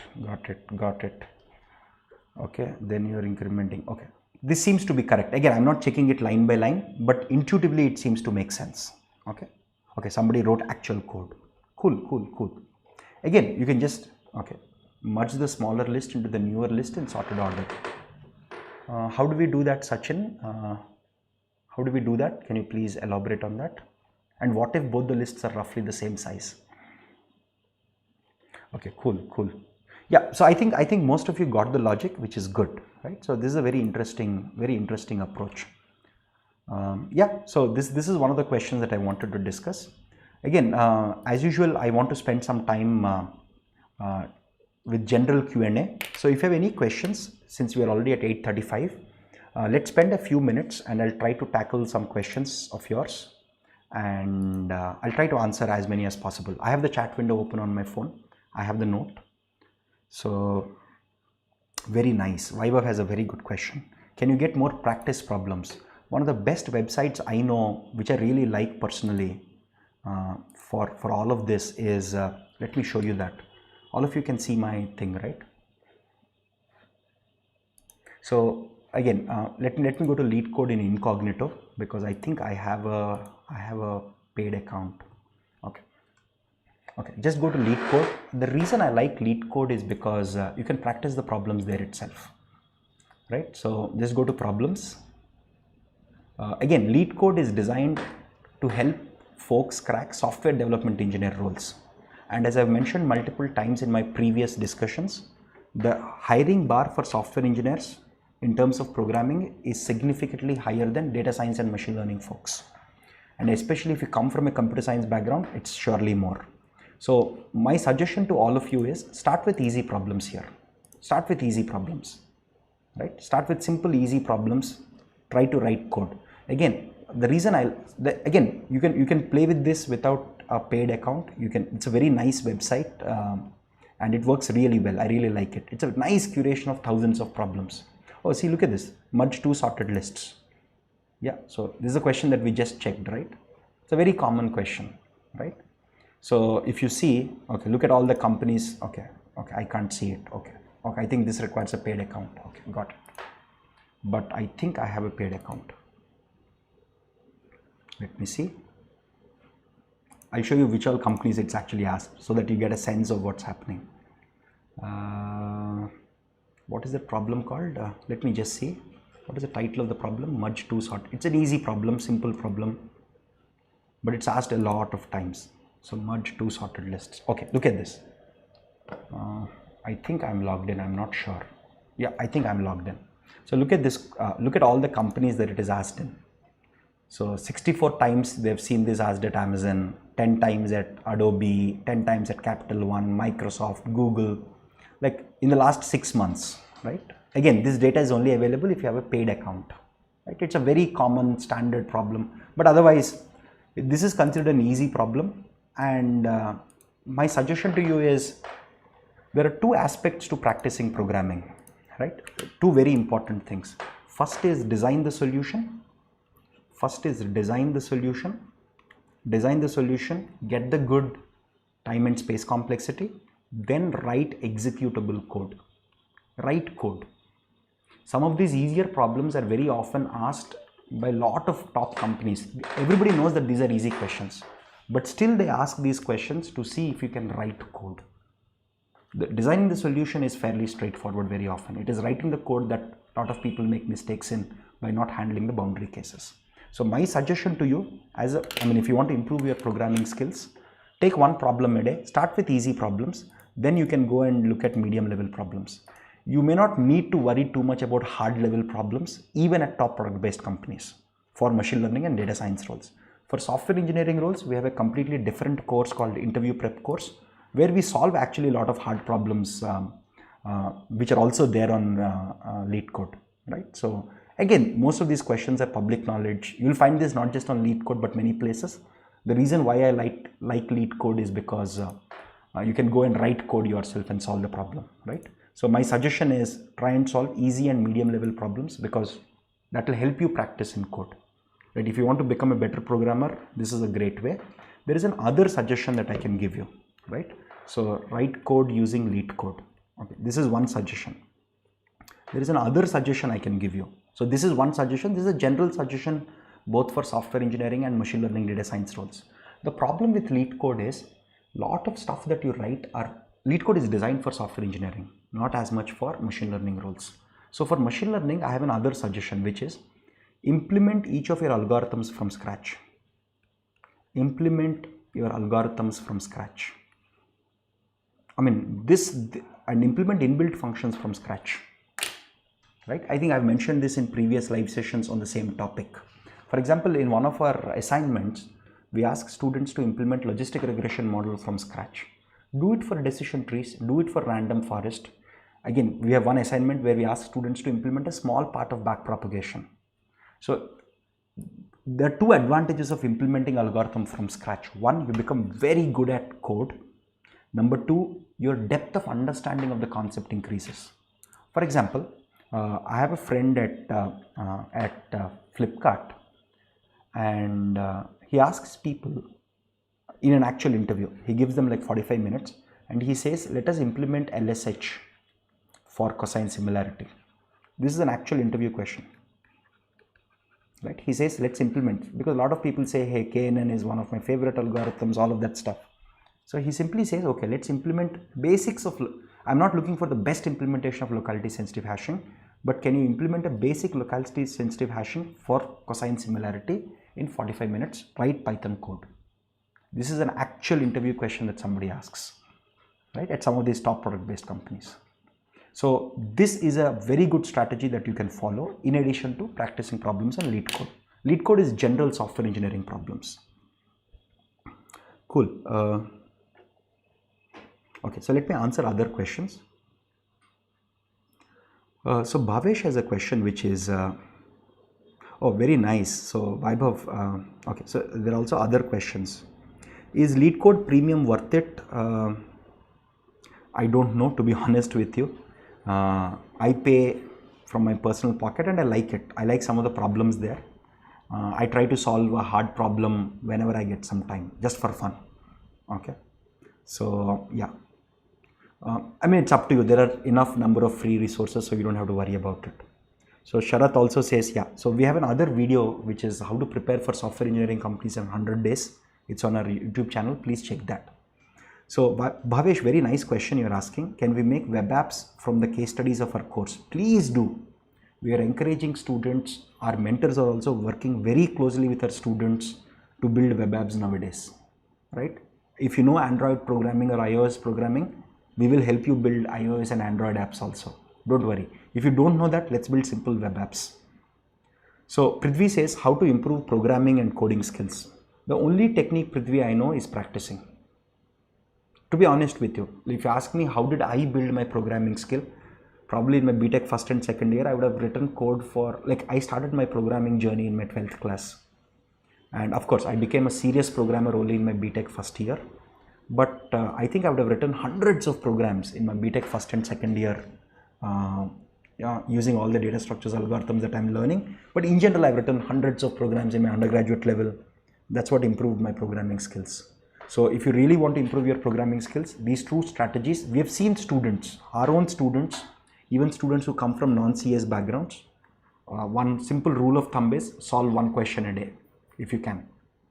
Right? If time permits, solve one question a day from lead code, or take each algorithm. As soon as you learn the algorithm, implement it from scratch. Take 2 to 3 days after you finish learning an algorithm. Like for example, you learn KNN, right? So don't implement all variations of KNN. The most advanced variation of KNN is LSH. Implement that in 2 to 3 days. Either of these strategies is a very good strategy. Okay. So Chirag says, I'm in module 6 and I'm taking a lot of time. How can I accelerate my progress? So Chirag, can you elaborate on where you're getting stuck so that I can give you exact answer? In module 6, where are you getting stuck and what aspects are you getting stuck? Okay. So this is Arka. Which topics with respect to programming should we focus on for entry-level ML engineer? So again, Arka, if you're looking at top product-based companies and if you come from a computer science background, again, all the questions that I discussed today are actually from top product-based companies, right? If you come from a computer science background, like for example, if you have a BTech or an MTech or an MSc or MCA in computer science, they would expect you to know all the basic data structures. If you don't come from those backgrounds, whatever we have in the course is more than sufficient. You just need to practice more programming. That's it. Okay. So at entry level, again, for a lot of machine learning roles, you would have more machine learning specific questions. You might also have regular data structure algorithm questions, especially if you come from a CS background. If you come from a non-CS background, mostly it will be mathematical programming like what we discussed today. Okay. So next question here is from Vineet. How do we intuitively understand, learn and practice differentiation based questions, interview problems? So Vineet, unfortunately, there is no single list of questions on differentiation. To be honest with you, there is no list. Like even we don't have a list. Oftentimes interviewers make up the questions on the fly. Like for example, this question, I just made this question actually. I know some people ask this, like I've been in interview loops where people asked this, but I've made variations of these. What they're trying to test is, do you understand the foundations of it? Like for example, this approach that I recommended, right? Implement an algorithm from scratch. So in our course videos, we explain intuitively what is derivative, what is a vector derivative, what is del, what is partial derivative. We explain that in the course videos. So whatever is the explanation, if you can implement that from scratch, you would have been able to crack this, right? But differentiation itself, again, you don't require everything in calculus for a machine learning role.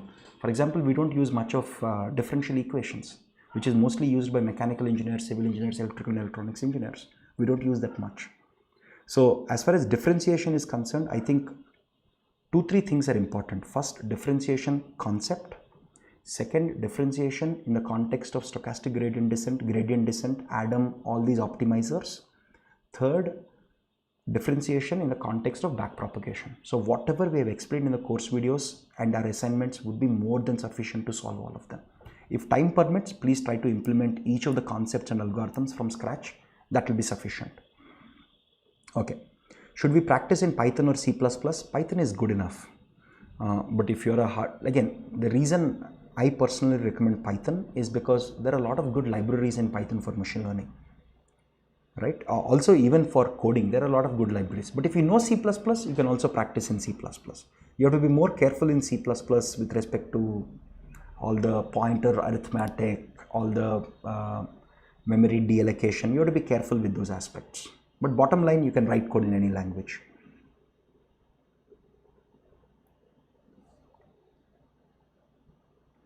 So this is a nice question, Vaishnavi.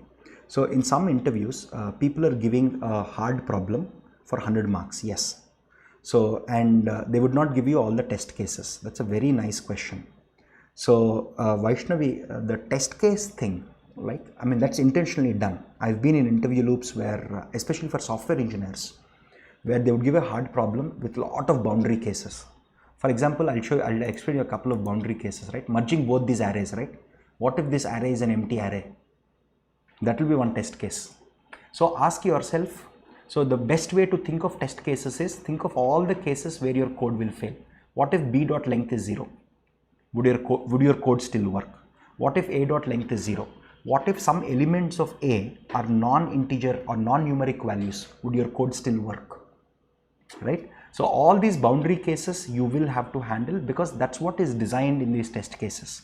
In a lot of competitive programming like setups, the test cases are designed to make sure that you handle all the boundary cases. Like I told you 3 or 4 boundary cases just now, right? So anything for recursion, yeah, I had a couple of problems on recursion, but I think we did not make it.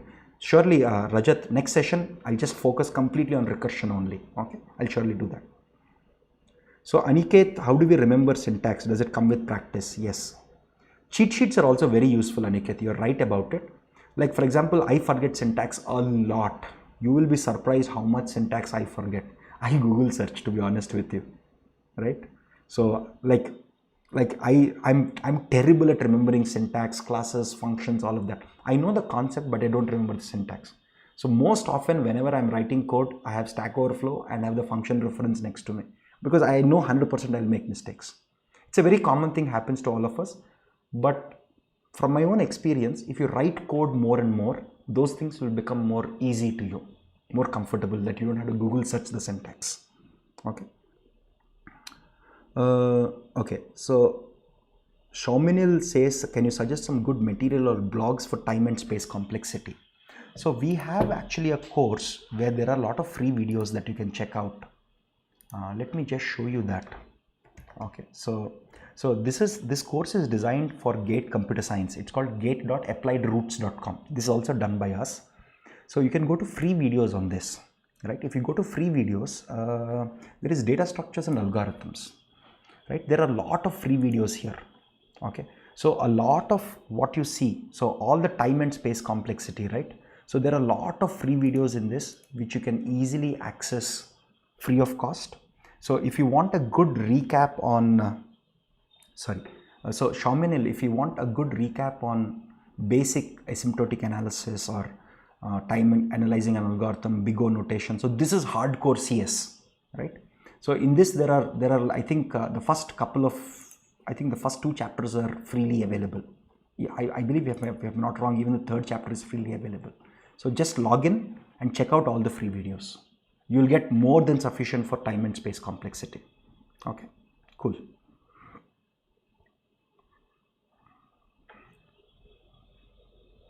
So Chirag, good question, good point you raised. So Chirag is saying, okay, so let me open the notebook. Okay, so in module 6, you have case studies like personalized cancer diagnosis, and in understanding the code, the case study, I'm taking more time. Chirag, that happens. I mean, to be honest with you,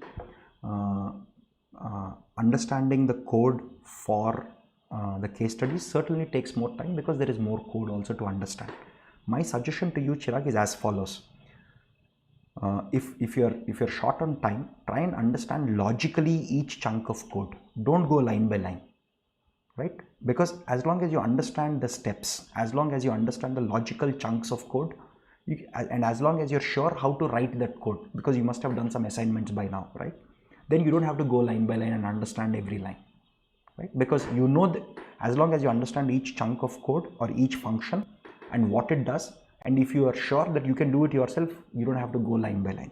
Okay, that's one way that you can hasten your learning journey. Okay, so Sharath has a question. I joined the course today. I'm applying to MS in US. How should I plan completing the course? So Sharath, very simple.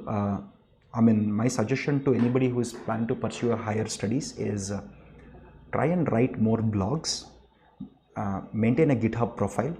So as I was just suggesting you, right? Because this will help you in your MS admissions or application also. So my suggestion to you is whatever concept you're learning from the videos, right?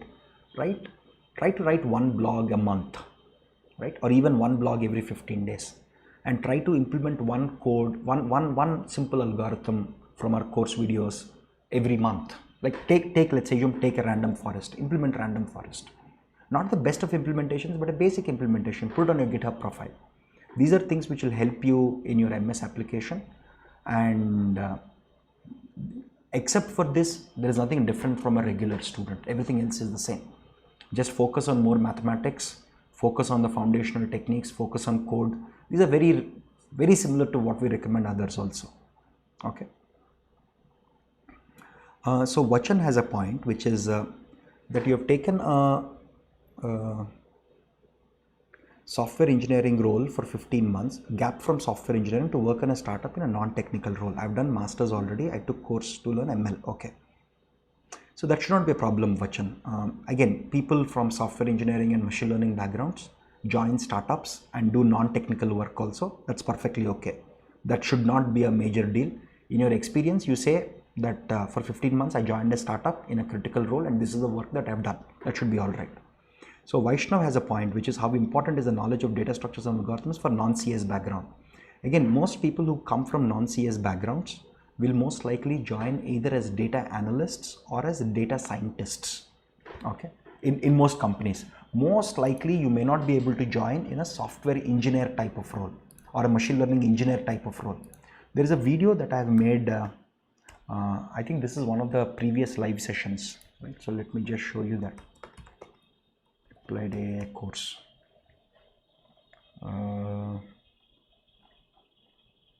Okay, let me just go here and show you that video. There is a video in our recent videos that we have done. Probably it is this webinar, no? I think it is this webinar, or how to learn machine learning in 6 months, probably this one. Let me just show you this. Okay, just give me a second. I'll point you to the exact. Okay, so look at this. At around 12 minutes, I talk about various roles that are there, right, in machine learning. Please check this video. This video is titled How to Best Learn AI Machine Learning in 6 months. Okay, please check out the roles. So mostly people who come from non-CS backgrounds mostly join in data analyst or data scientist roles. Some of them who come from math or stats or physics backgrounds can also join as applied scientists. The machine learning engineer, it's mostly people who come from computer science background or software engineering background. So for you, the coding expectation is significantly lower. So from our own experience, if you have covered our course concepts and course assignments thoroughly, number one, right? And if you can implement these algorithms from scratch, our assignments and the concepts that we have covered in our course videos is comfortable even to crack top product-based company data scientist roles for non-CS folks. So that's not a problem that you have to worry on. Okay. So yeah, so good. So this is Omkar has a question. He just joined the course, and thanks to someone who already, Shaker I think, suggested. So my suggestion, Omkar, is one, if I have to put one point in front of you, it is this.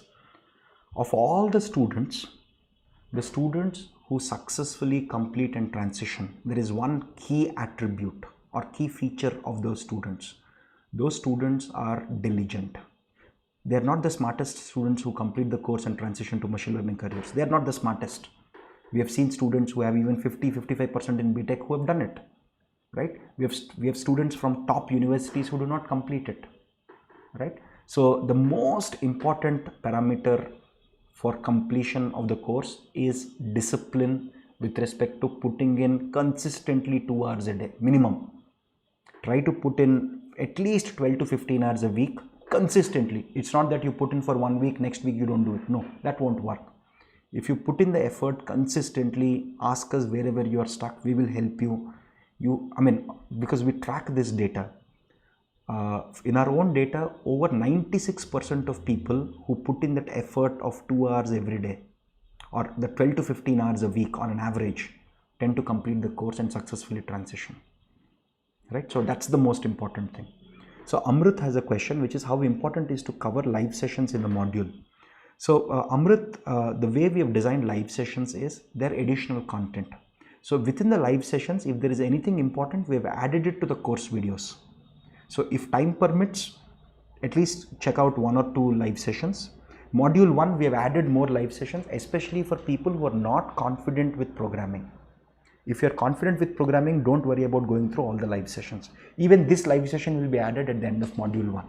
But don't worry too much about those live sessions. If you have time, watch them. If you don't have time, keep going forward.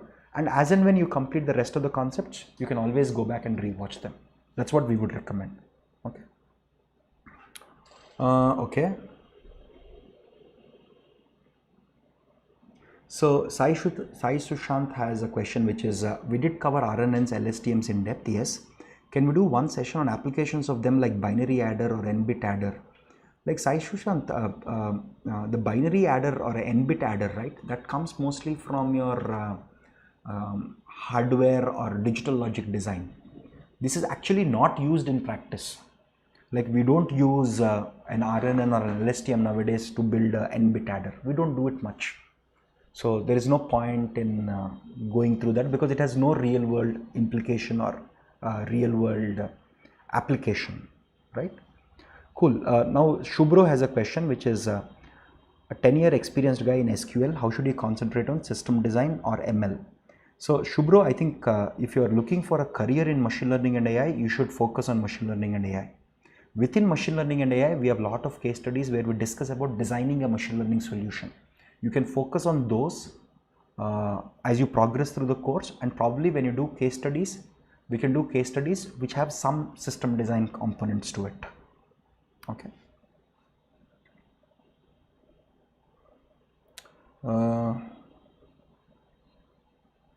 So Shekhar has a question, which is, I'm implementing something on my own.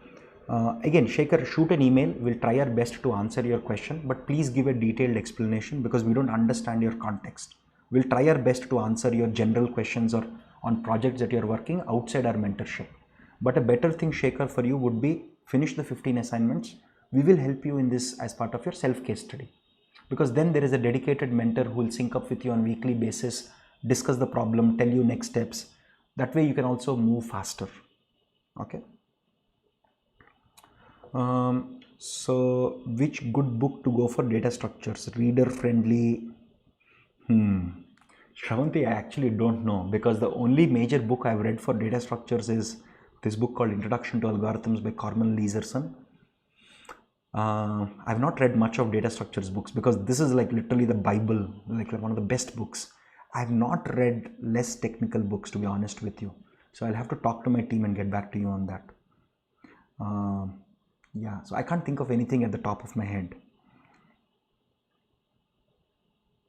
So is it possible to do lead code 500 problems in 100 days for a working prof? While it is possible, it's slightly on the harder side. So to solve 5 problems a day, initially it will take you like 3-4 hours, maybe even 5 hours. But as you keep practicing, probably you can solve 5 problems in about 2.5 to 3 hours. Initially it might take 4 to 5 hours. So I think it is possible, but you have to commit yourself to putting in 4 to 5 hours a day, at least on it. Okay. So Abhijit says, I'm a working professional from non-CS background. So Abhijit, my recommendation first for you would be to complete the course, because anyway, as part of the course, we'll teach you all the data structures that are needed in machine learning, data science. So we anyway got that covered for you. Don't go on a tangent and prepare data structures now. like basic data structures like dictionaries, trees, binary search, recursion, these concepts are covered in the course videos, both in the course itself and in the assignments. So doing that is the first step. So how many companies are asking data structures for ML rounds? If you come from a CS background, they would expect you to know the basic data structure. They're not expecting you to know advanced data structures. Basic data structures, if you come from CS background, they would know. Most questions will be around binary search, recursion, basic trees, around simple lists, hash table, all of that stuff, right? Again, if you go to a top product based company, the problems become hardest if you come from CS background and if you're interviewing at the top product based companies. That's where the problems are the hardest. Even some of the problems we solve today are actually asked in these companies. Okay. So as far as, okay, so sir, I have completed until LSTM and case studies in DL. So each of the self case studies, from our own experience, if students put in regular effort, we see a lot of students completing them in 4 to 5 weeks. 4 weeks to complete the whole thing, 5th week to write the blog on it. So 4 to 5 weeks is roughly a good time to complete each of the self case studies. Again, first week we'll be discussing with the mentor, understanding the problem, getting things done. Second week is you implement. So we have a very streamlined process around it. 4 to 5 weeks, if you put in the effort, we can comfortably finish it in 4 to 5 weeks. Okay.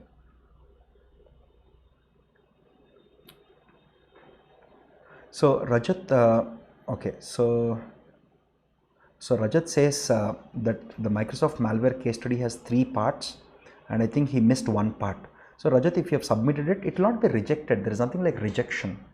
Probably the reviewer, who is one of the mentors who is looking at your assignment, says, hey, this part is missing, please finish it and resubmit it. That's perfectly okay. So Sharath has a question, why doesn't the course discuss algorithms like A star, AO star, etc.? The reason being, they're all 1960s, 70s technology, which is no more used, right? So unfortunately, some universities have not replaced that syllabus, but most of those algorithms are not used today. So we only focus on algorithms that are used in the current landscape of things. And we keep updating the course also, adding more cutting edge stuff, right? A star, AO star, not used much. Cool.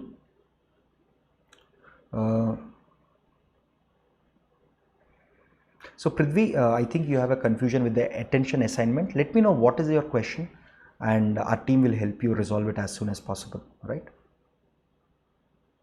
Cool. So somebody is suggesting cracking the coding interview. I have not read this book, so I don't know much about it, to be honest. Okay. So Abhimanyu has a question, which is to start doing lead code for a non-CS background, to which module? Even if you complete module 1, you can start practicing questions on lead code. Some of the data structures are discussed at later parts in our course. But if you finish module 1, you can start with easy and medium questions. You don't have to solve every question. Try to solve as many as possible. Okay. So Vishal is saying 4 to 5 weeks. How many hours are we spending? Typically, these students spend about 15 hours a week. Typically. So our estimate is if a student spends 15 hours a week, because the mentor would easily spend 2 to 3 hours a week on this, himself reading all the literature, research papers, also discussing with the student. So putting in about 15 hours a week, 15, sometimes again, if you're slightly weak in your coding, etc., you might have to put in 20 hours a week, but 15 is what we expect students, right? Cool. So Vaishnavi has a question, which is, are there any NLP case studies like entity linking? Please check out our case study called Building a Chatbot from Scratch, where we talk about some of these NLP problems like named entity recognition, entity linking, and things like that. So please check that case study where it's covered in detail. Okay, folks, I think I've overshot my time. It's already 9:06. So I'll wrap up today's discussion here. And I promise you in the next discussion, I'll surely discuss more problems on recursion, right? We'll probably do another programming session in a month or two, wherein I'll cover more recursive specific questions, okay? Recursion specific questions, I'm sorry. Okay, see you, bye-bye.